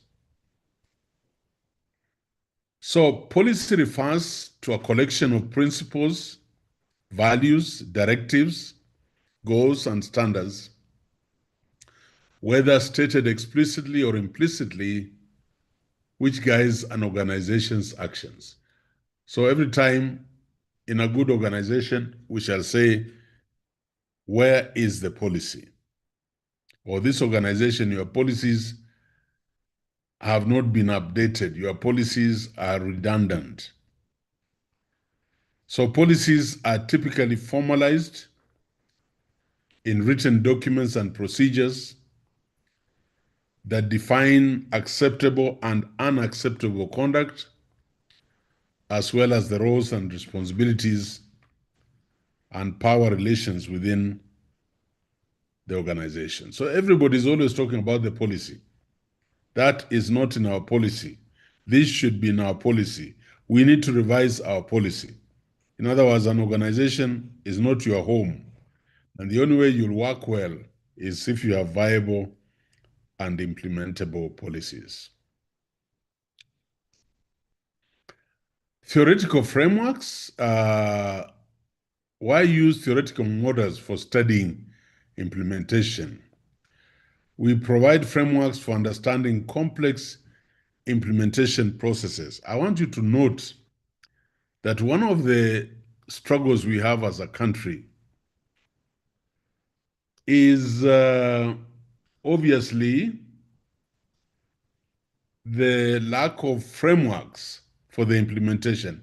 Have you noticed that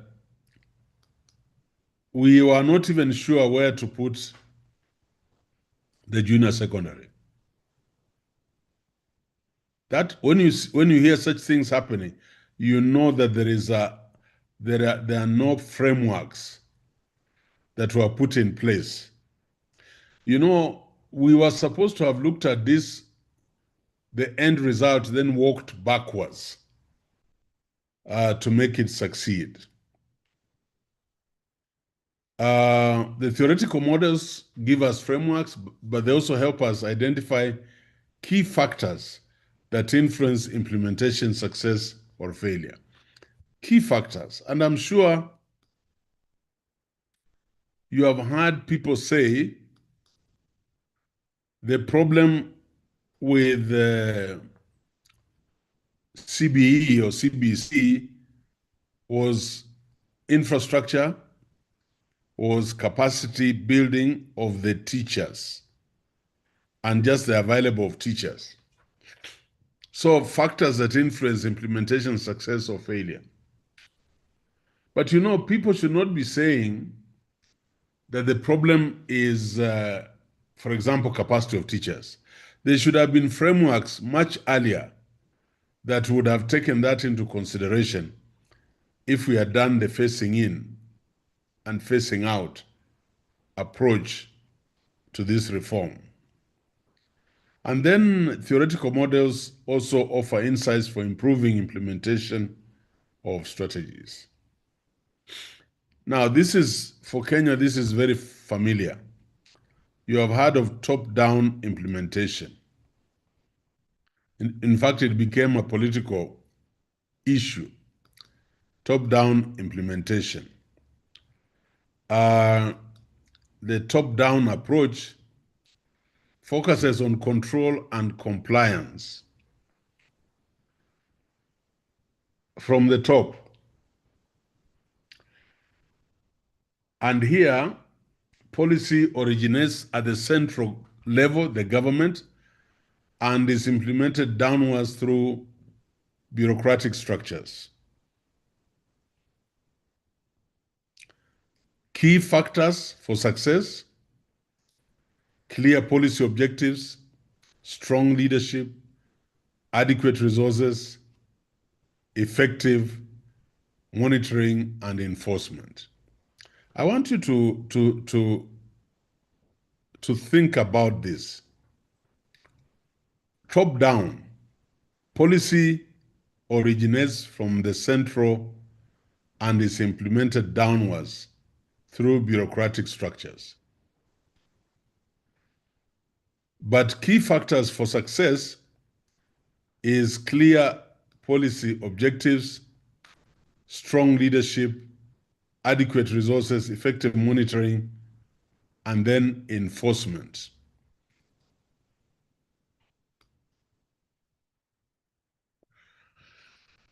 I want you to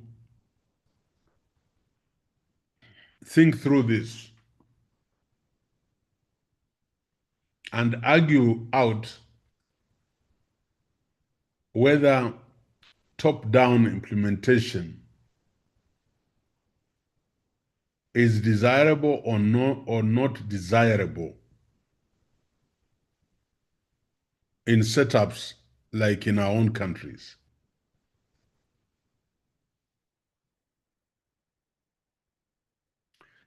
Then we have limitations, we have limitations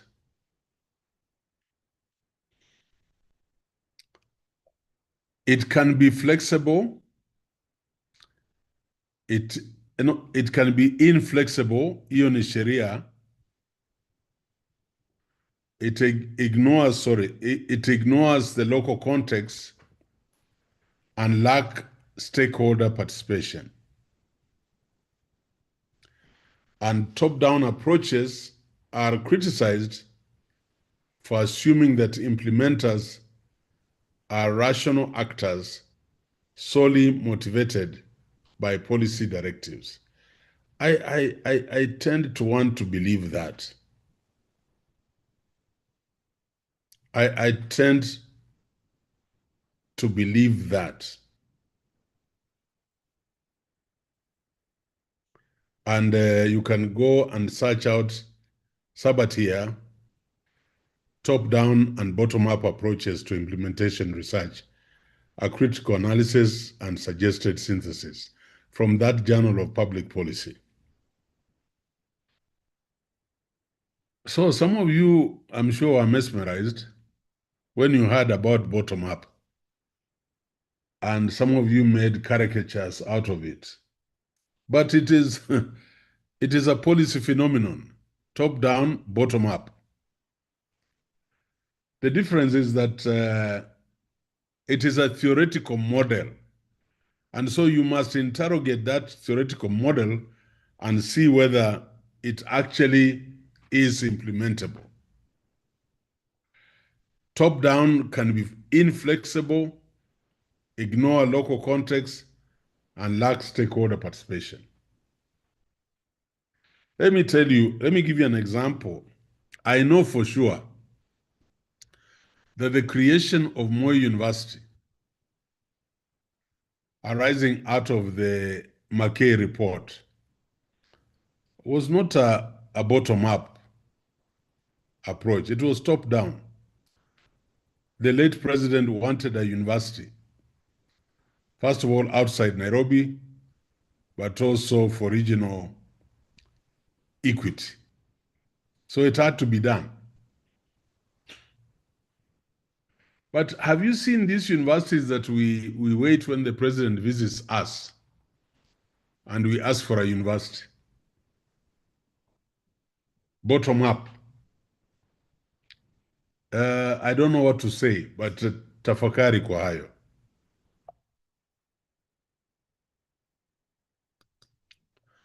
The bottom-up approach, emphasizing local knowledge and participation. So your member of parliament is always telling you, it is me who talked to the president to bring this university or to build this road. Implementation starts at the local level, where I call them street-level bureaucrats, adapting policies to local needs. I don't know whether you know these street smart level bureaucrats. Sisi tunataka hii. I've had even people arguing, and I was there when they were arguing for the creation of Kaimosi Friends University.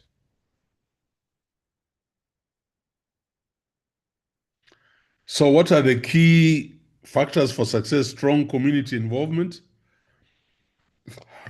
flexible implementation strategies, and responsiveness to local context.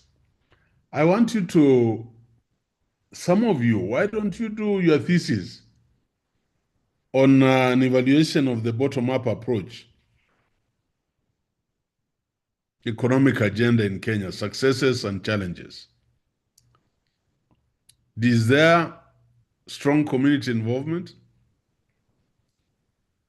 flexible implementation strategies, responsiveness to local context? Is it there?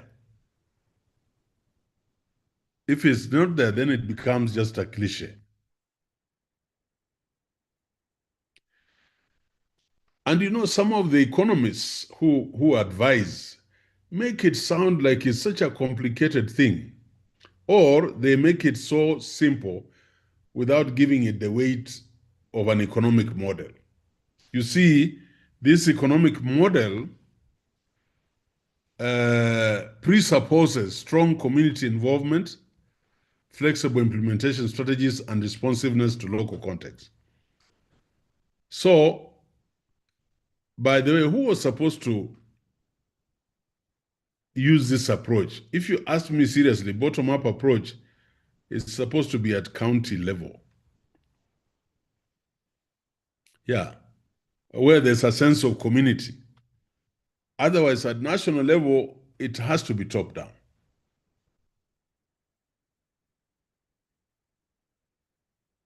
And that's why you hear Mama Mboga saying that they were supposed to be in cabinet.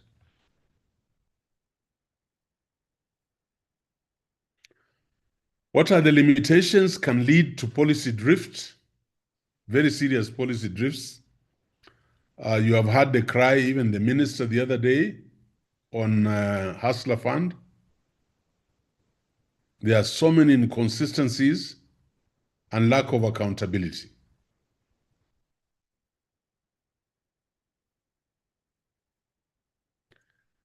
So Lipsky's work on street-level bureaucracy highlights the challenges of maintaining policy control in bottom-up implementation from that journal article published by Sage Foundation. So begin to think now at this level that the bottom-up approach is a wonderful model, but you must scope it. You must, when we go on to chapter 1, you must delimit it. And delimiting it means having it at, perhaps for me, county level, if we had viable counties.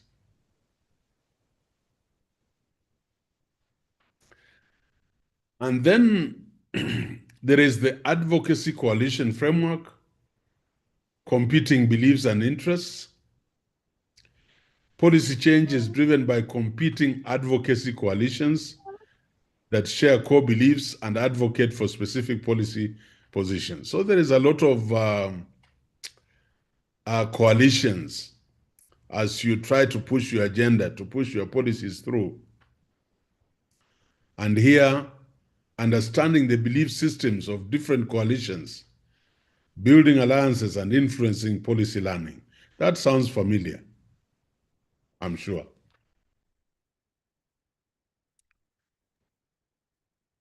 Yes, it does. Yeah. And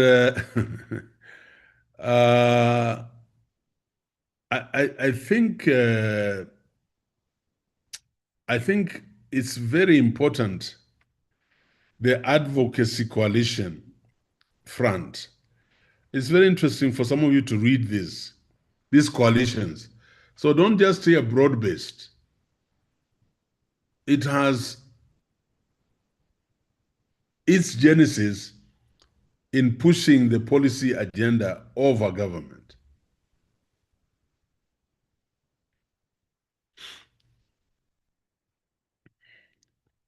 Then the institution analysis and development framework. Policy implementation is shaped by formal and informal rules, the characteristics of actors involved, and the resulting outcomes. It's very interesting. One time, one of the politicians in this country actually defined a government as an entity of shareholders.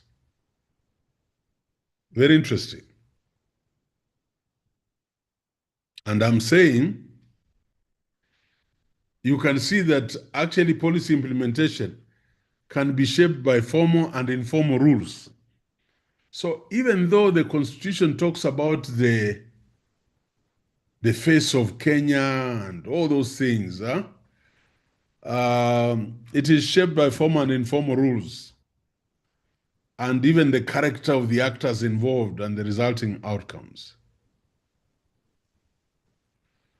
But designing appropriate institutions, understanding actor incentives, and promoting collective action can be one of the biggest successes of this institutional analysis and development.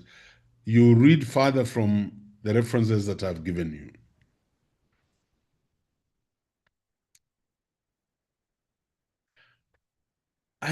I would like us to also understand that IDA, and I hope you'll remember this because you'll meet it somewhere in your exams, Institutional Analysis and Development Framework. I want you to note that what are these property rights and collective action for sustainable resource management? What is it? We can talk of property rights, we can talk of national rights and collective action for sustainable resource management, because managing resources is a big challenge in a political system such as ours. what are the factors affecting policy implementation in sub-Saharan Africa? Limited resources and capacity. And I hope by now in this course, you are beginning to realize how this is a huge dilemma, limited resources and capacity. And many sub-Saharan African countries struggle with limited public sector capacity and financial resources, hindering effective policy implementation. So when I'm asking you, one of the factors is this one, public sector capacity. By the way, about I can't remember when, the German government, first of all, UNESCO approached the German government to pick 50 officers from the ministries of education in Africa to go and do a master's course in the economics and financing of education in their countries. That's when I knew we have a very limited capacity. So that time I was in the ministry and I was the one who was picked for Kenya and went for that master's in financing and economics of education at the University of Witwatersrand in South Africa. I think we should have, you see, if we are not concentrating on too much politics, we need to look for funding regionally to train policy analysts. And when I look at those of us who trained in the financing and economics of education, most of us left. They are everywhere. They are in the World Bank, they are in UNESCO, they are in NGOs, they are in universities like me. And I'm sure there is a paucity already in that area of financing and economics of education. So there's a struggle with limited public sector capacity and financial resources, and that hinders effective policy implementation. And then the elephant in the room, weak governance and corruption, particularly at the counties. Let's forget about the national government, but at the counties. Weak governance and corruption. So corruption diverts resources and undermines trust in government, negatively impacting policy outcomes. So that's a big issue, a very, very big issue. By the way, when you go to Kakamega, we have a big, I'm sure you've heard of the national referral, the referral hospital in Kakamega that now the government is sending in the KDF to finish the building. We were courageous, and the governor then, Oparanya, was very courageous and brought experts, the top experts in the area of medicine, to advise him. And the advice was that we need a referral hospital. We can't put pressure on MTRH, Moi Referral, or Kenyatta Hospital. We need a referral hospital. So there's a big facility that was built, but it is incomplete. You also set up an education task force, which I chaired, on the direction of education in Kakamega.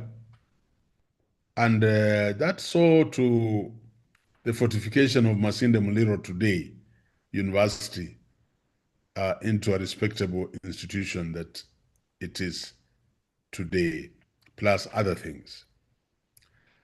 So weak governance and corruption does impede policy implementation.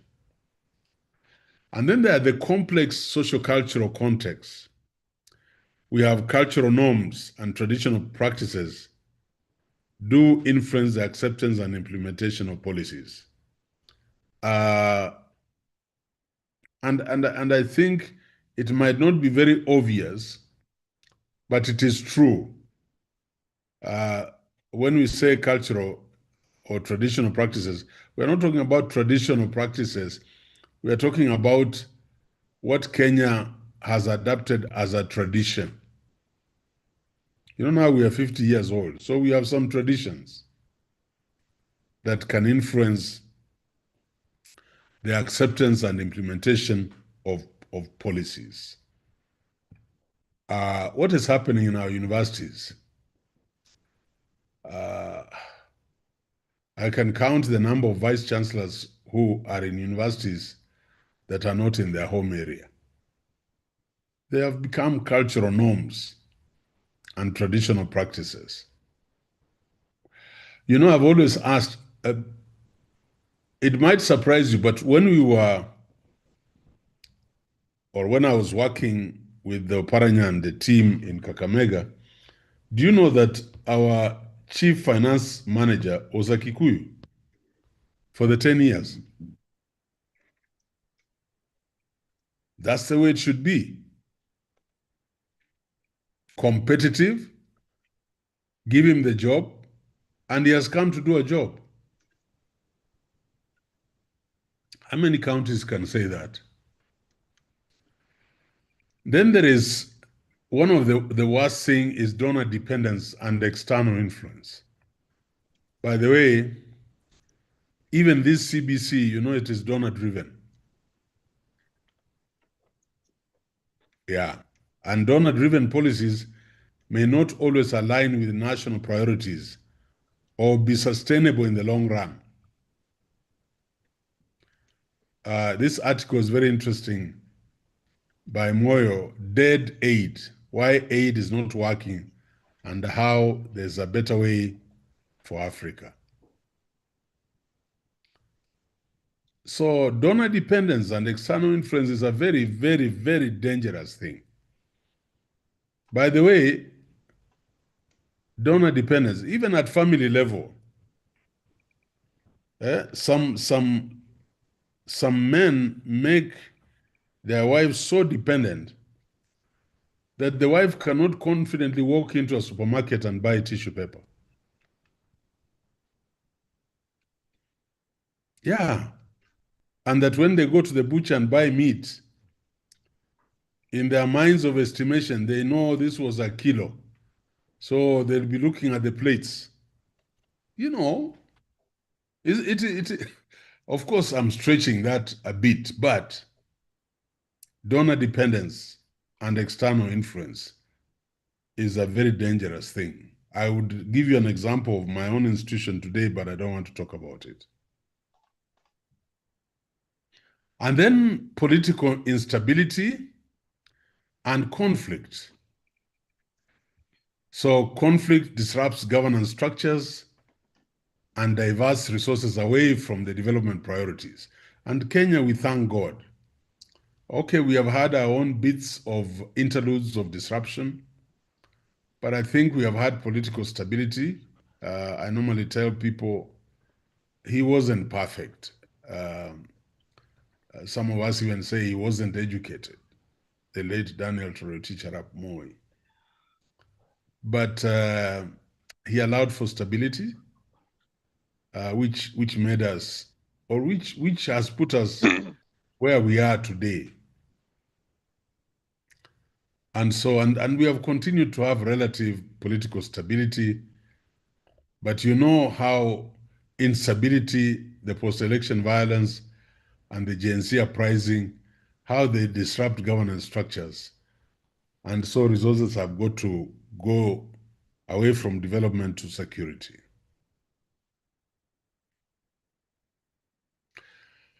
I want to look at very quickly free primary education in Kenya, because I happen to be alive and I happen to be on the secretariat. It was aimed to increase access to primary education for all children. So it was all government funding and abolition of school fees. And enrollment increased from 5.9 million to over 8 million by 2003 after the introduction of free primary education. And one time, Bill Clinton was being interviewed. Whom did he admire most in the world? And he said, there is this president of Kenya who has given children opportunity to learn freely. And Clinton came to Nairobi to witness this huge phenomenon where children were sucked into schools. How was this possible? Because there were policy frameworks. We set up KESEP, the Kenya Education Sector Program, and we got all donors to come together and they picked different areas they were going to fund. So money was not a problem in the implementation of free primary education. I can tell you, when Saitoti, the President Kibaki and Saitoti said children are coming to school in January, we had only 58 million in the account of the Ministry of Education. And I remember we distributed that money to all primary schools. It ended up to be something like 12,800 and something. And that was for them to buy chalk and dusters and to start the free primary initiative. That's how it started. What were the challenges? There was overcrowding, inadequate resources, there were quality concerns, and up to today, the pupil-teacher ratio remains high in many schools, exceeding the 50-1 in some areas. And the UNESCO expects, if you have stretched 50-1. And there's a picture I wanted to show here. When I was doing the pilot, I went to a school in Homa Bay town. And what a picture that was. In a class, there were about 180 kids in a classroom. That gave me an impression of where we were in our schools.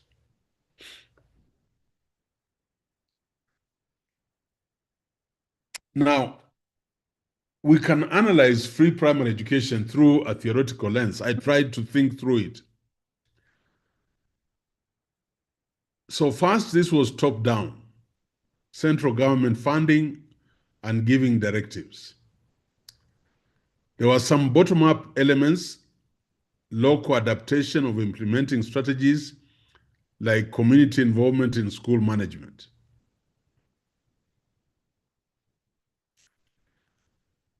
And then when we put it under the framework, we ask, how did the rules of the game impact enrollment and the distribution of resources? And you consider the impact of capitation grants and school management committees. And that article by Okech and Somerset, Education in Kenya, Challenges and Policy Responses Since Independence, forms very interesting reading. But let me be a little provocative. How did the rules of the game impact enrollment and the distribution of resources? Do you know me? I think the free primary education initiative was very good because it removed free money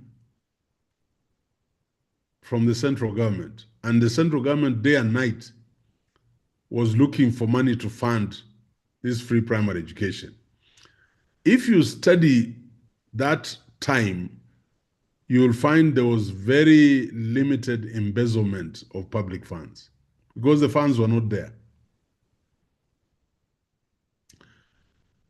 We went through about 17 capitals with Professor Saitoti, mobilizing resources for free primary education and accounting for them.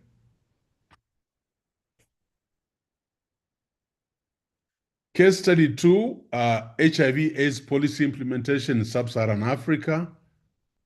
This was a regional effort. By the way, in the ministry, again, I spent a lot of time in South Africa. That time, South Africa had very high prevalence rates of HIV/AIDS. So many of us were trained in the University of KwaZulu-Natal by USAID, many from African ministries of education. on how we are going to create materials to sensitize the sector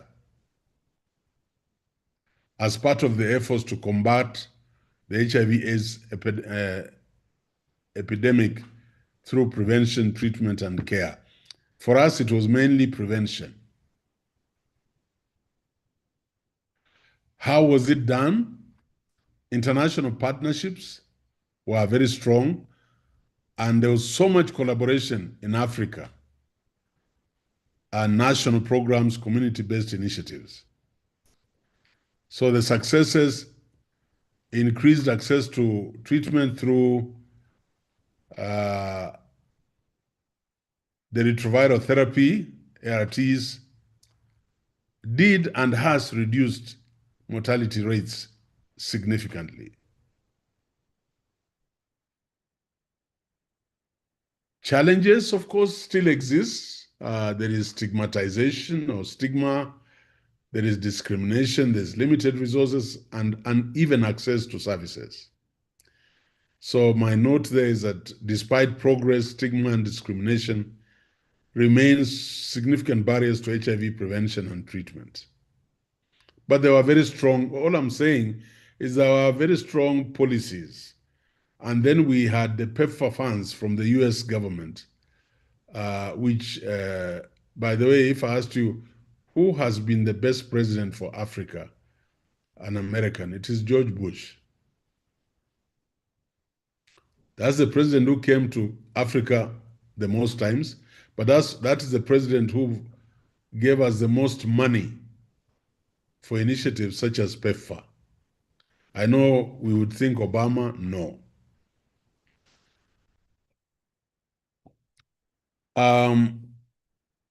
So understanding HIV/AIDS policy implementation was very rigorous, at least in our Ministry of Education. And the advocacy coalition framework, not just within Kenya, but outside. As I told you, we worked with the South African farms to come here to prepare materials, to prepare booklets, to go into schools. So how did different groups, e.g. international organizations, civil society, religious leaders, influence policy debates regarding HIV/AIDS treatment and prevention? And consider the debate around access to generic drugs. I think all of us will agree that if there was an area where policy was exerted and actually produced measurable results within very short periods, was in the area of was the HIV/AIDS policy, both the national and international frameworks. Bottom up, how did community groups adapt policies to local conditions? So consider the role of community health workers in providing HIV testing and counseling in rural areas. So you remember those testing centers was very useful, and that was a form of bottom-up. And if you read this book, Letting Them Die, Why HIV/AIDS Prevention Programs Fail, you can pick that article from our library and read it around policy and the bottom-up approach here. Strategies for improving.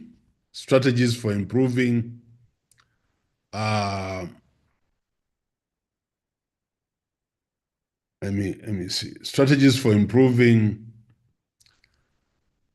policy implementations. How do we make them more effective? Strengthening governance and reducing corruption. Building local capacity and empowering communities. Promoting stakeholder participation and collaboration. Ensuring adequate funding and resource allocation. And improving M&E systems. This is where we went wrong in the ministry with the free primary education. You know, this was a huge program. I think it was It was a 28 billion program. And for monitoring and evaluation, we gave it, I remember, 25 million Kenya shillings. So we had so many briefcase booksellers, and people really ate a lot of money from that free primary education because our M&D system was not well funded. So there is capacity building and empowerment, investing in capacity building and empowerment, training and skills development for implementers, empowering local communities to participate in decision-making bottom-up, and strengthening civil society organizations. Stakeholder participation and collaboration, the power of collaboration. I can't emphasize enough that Kenya learned a lot, so much from South Africa in the area of mitigating the impact of HIV/AIDS, particularly for us on the education sector, and engaging stakeholders. So creating platforms for dialogue and collaboration between government, civil society, the private sector, and communities, and ensuring that all stakeholders have a voice in the implementation process. M&E, monitoring and evaluation, tracking progress and impact. So effective monitoring and evaluation of policy implementation by establishing clear indicators and targets. Any plan, you must have very strong M&E systems. Collecting and analyzing data on implementation progress, and using the findings to improve implementation strategies. This is a normal, rational research process. So when we say effective M&E, you must have clear indicators and targets. You must collect and analyze data on progress, and then use that data to improve practice. Leveraging on technology for improved implementation. Now it is much easier. So we can use mobile technology for data collection and monitoring, and empowering e-governance platforms for increased transparency and efficiency. In conclusion, policy implementation matters. Effective policy implementation is crucial for achieving desired development outcomes in Kenya and sub-Saharan Africa. Understanding theoretical frameworks can help analyze and improve implementation processes. By the way, how many Kenyans really understand the top-down and bottom-up? In fact, they thought bottom-up had just come from space, and it mesmerized all of us. But it's just a theoretical model with its own weaknesses and strengths. So I believe that a combination of top-down and bottom-up approaches, coupled with strong governance, stakeholder participation, and effective monitoring, is essential for success. But it can be packaged as some magical model, as some magical, in fact, some magical, mysterious, divine intervention, bottom-up or top-down. No, these are just theoretical models, and they must be treated scientifically if you're going to get the results you're looking for. Thank you very much for listening to me. We have now finished identification, formulation, implementation. We have had adoption and evaluation remaining. Thank you, Carol. Take it up.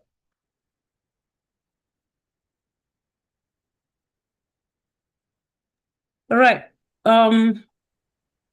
Thank you so much, Prof, for that.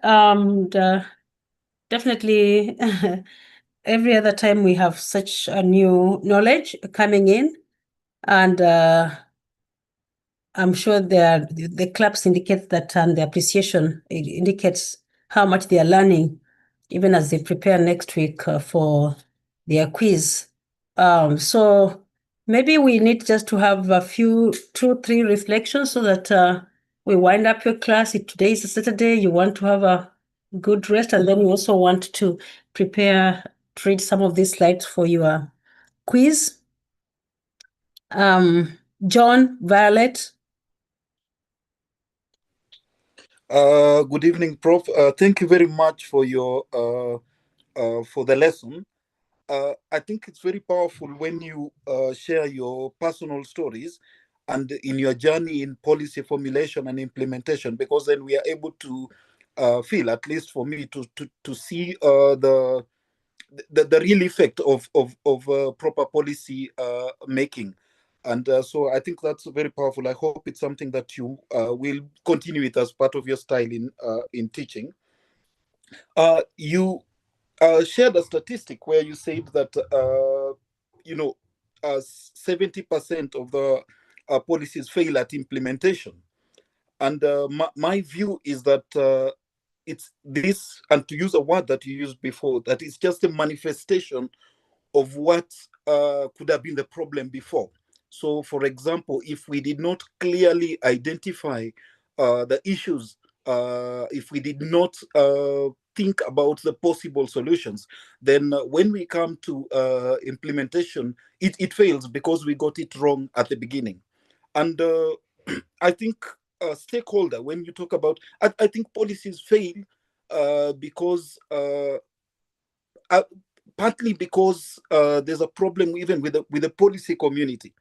And I know there's been emphasis, and I think it's important, the stakeholder engagement. But sometimes because of these varying beliefs, which sometimes end up becoming interests, you end up, it's like it fails from within. And I think that's a big problem. And perhaps my question is to you, from your experience, is how then do you navigate that, knowing that there are always going to be selfish interests and people who want to gain from whatever from whatever policy that is supposed to be implemented. And a good example is you've given of Nairobi, and people say that Nairobi has its owners, and who will always stand against any intention to implement any policies that are meant for public good. How do you navigate that, knowing that it is always it's a big noise, even as you try to get a voice sensible from stakeholders? Thank you.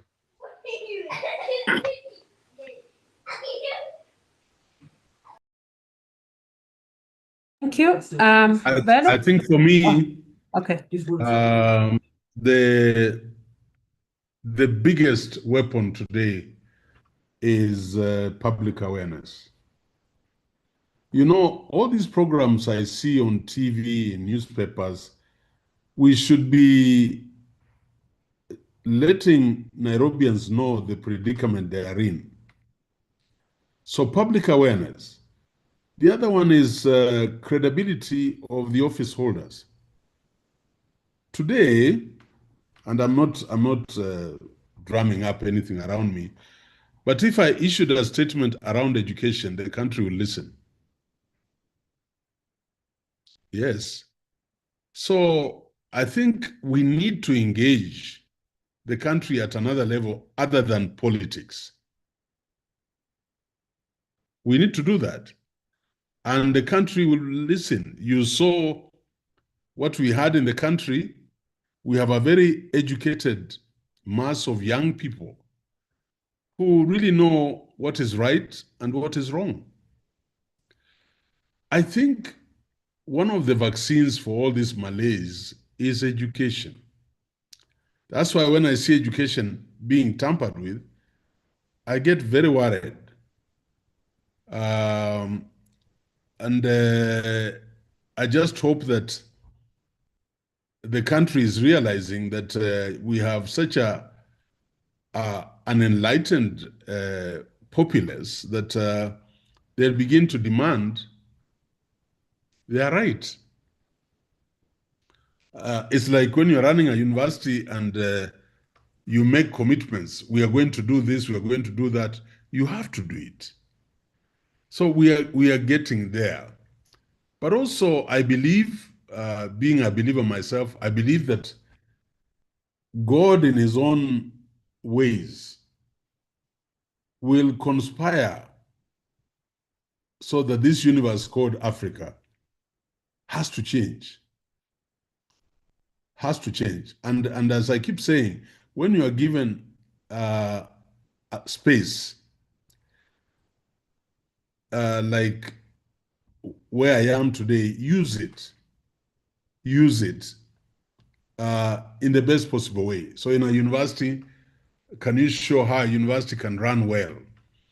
And people enjoy being in that university, they are graduating, and you cause a national renaissance of how, for example, an institution should be run. So I think we should continue on that path. What you are asking tells me the kind of mind you have.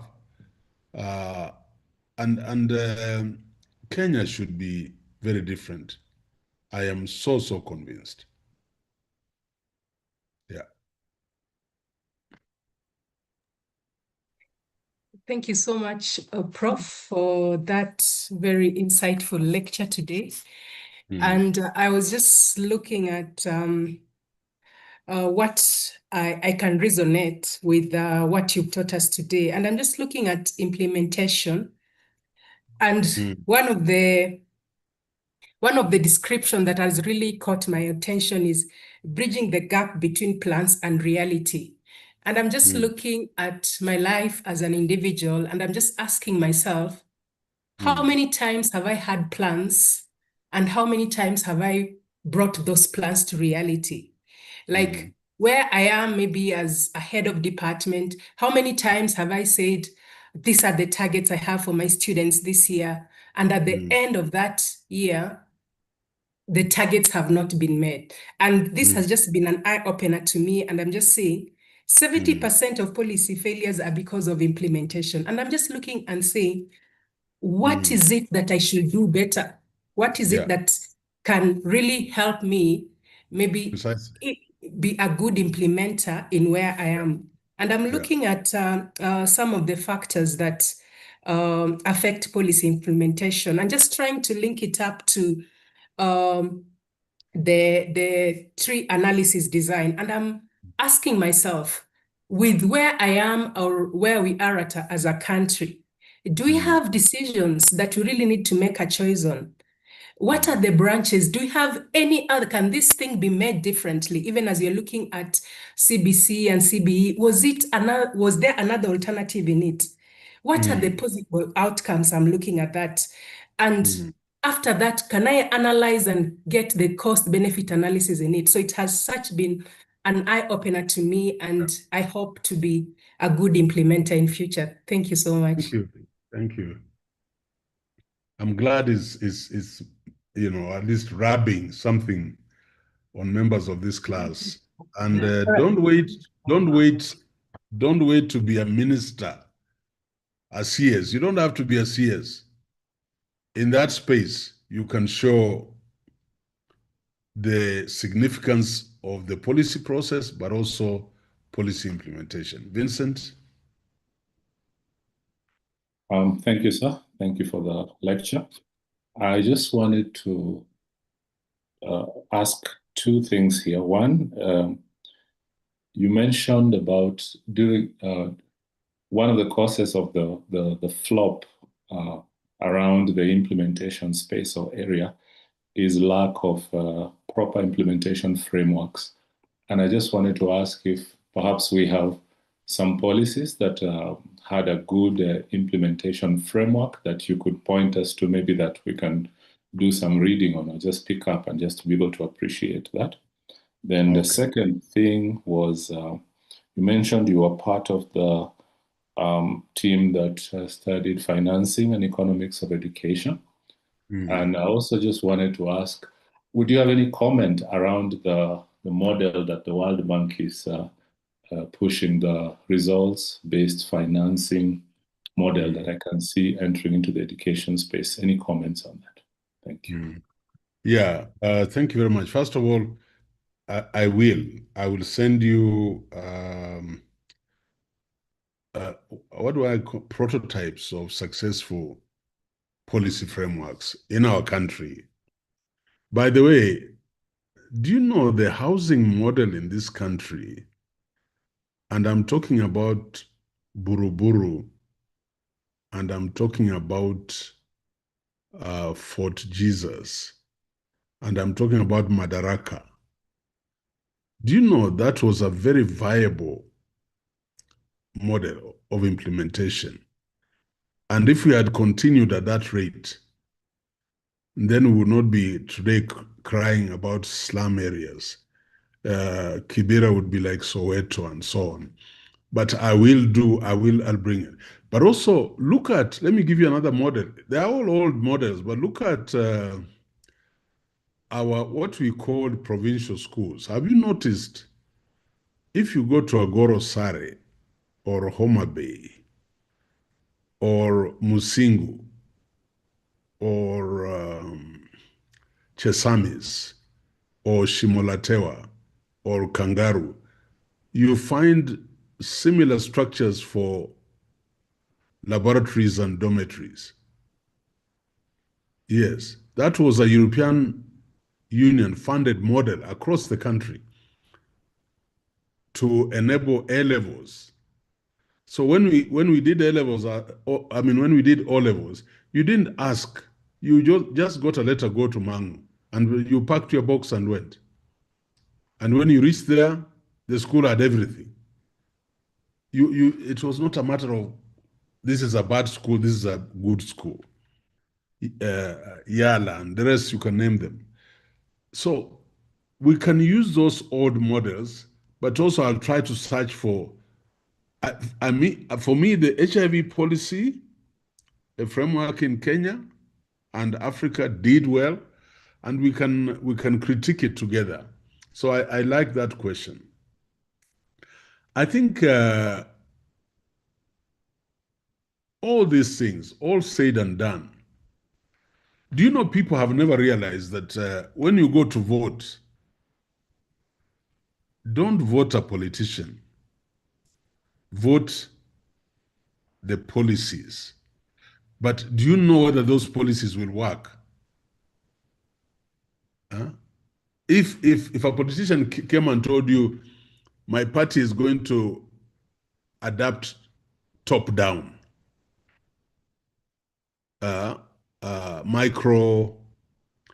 top-down theoretical model of economic development, or we all, in fact, many of us thought this bottom-up is a new invention. Yeah, let's be honest. If you took a census around the country, and then, was it mystified or fueled with class? But it isn't. It is an economic model, a policy model that then results in economic sustainability. So, and that's why what we are doing now is very significant. It might look a drop in the ocean, no, but it's very significant. I'm moving forward. Just like Shia Kibaya was saying that now she can have some self-examination. Do people really enter an office and ask themselves, study the situation and do identification of the problem and then develop a model for finding a solution and monitor how they're working towards that? I'm talking about any appointment. I don't know. So that's what it has been. And every time we get into an office, it's about positional equity. It's about making as much money. If you didn't have this, now you'll have this. If you are staying in a certain estate, Buruburu, now you'll go to Ridgeways. That's what it is all about. It's not service. So yes, so I want your minds to be disturbed. I want your minds to be stirred up as we walk through this process. And you have the whole of this week I'm going to send you the 2 presentations, but also I'll give you references as you prepare for the exam. I've told you no memorization. You're just going to, argue out these things, because that's what we are looking for. Thank you. Linda, okay. Linda, It is 10 to 9. It is 10 yeah, it's minutes getting to 9. 9. Don't know if Linda really you want to ask. It's 9, and most of the questions I asked detailed. Would you want to push them next week, Linda, Wilson, and Christine? But Yes, unless they do it in 1 minute each. Yeah, I can continue. Yeah, go ahead. Thank you for the presentation. When you hear Prof speaking, you realize that there's really a lot out there that needs to be learned. I mean, I may assume that we know. It's only when somebody who knows talks, you realize that there's so much to be known. So thank you for that. Thank you for the impartation of the knowledge. I don't take it for granted. Now, my issue is, or my submission is, what do we do, or what happens? How do we bring accountability to people who have been entrusted to create for us policies, and later the policies are either not implemented or working? Is there a sense of accountability? How do we just ensure that maybe not all, but some of them take effect, so that at least the students who are here can have the motivation to go and learn more about policy? Because we are seeing policies that are actually implemented and bear fruit and work. So my issue or my question is, how do we ensure accountability for the people who have been entrusted to create policies for the country? Thank you. Wilson, you can ask, then Prof can answer together. Wilson, accountability. Wilson. Okay, thank you. Okay, my issue is that just wanted to We can't hear. Okay. Okay. I had a concern. Yes, go ahead. Me now. Yeah. Yeah, I had a concern that during when we are looking at the policy formulation and now we are up to the implementation, I haven't had where we are having the consequences attached.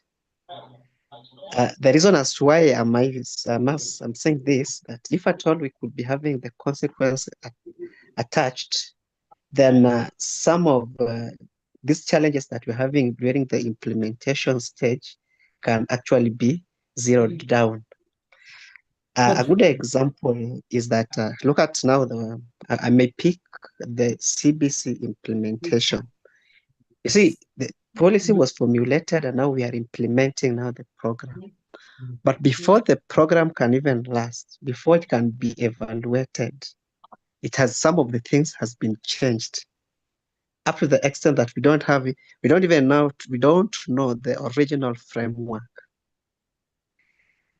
Okay. Don't we have, can we come up with those consequences that are being attached, that if this is the policy, then whoever who will break it, maybe due to weak governance, then this can be the consequence. Another example, we had a policy of curtailing the corruption in the country. We came up with that commission, the Anti-Corruption Commission. Now, I'm taking it back to during the tenure of the PLO Lumumba.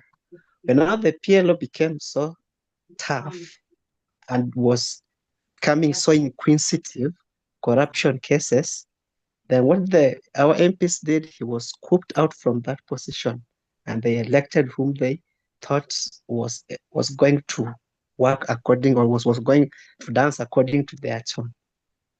Now, my point is, if at all we can be having the consequence attached to this policy, then I think can be better. Okay, finally, Mark. Finally, Mark, so that after Prof, then we shall dismiss the class. Mark?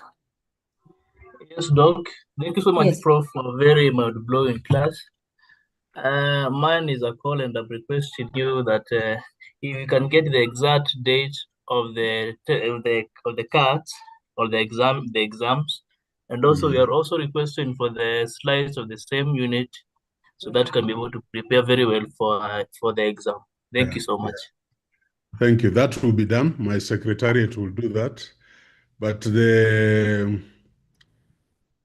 policy exam will be on not this Saturday.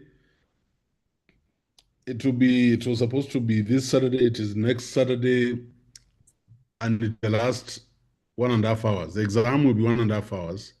So it will be the last 1.5 hours. So it is okay. Sorry, Yeah. sorry. So it is the next Go Saturday, ahead. next week, but one. Yeah. Okay, thank you. And then the research also will be on Thursday, but after teaching for 1.5 hours, then you go for your exam. And Carol will tell you the exam is scattered.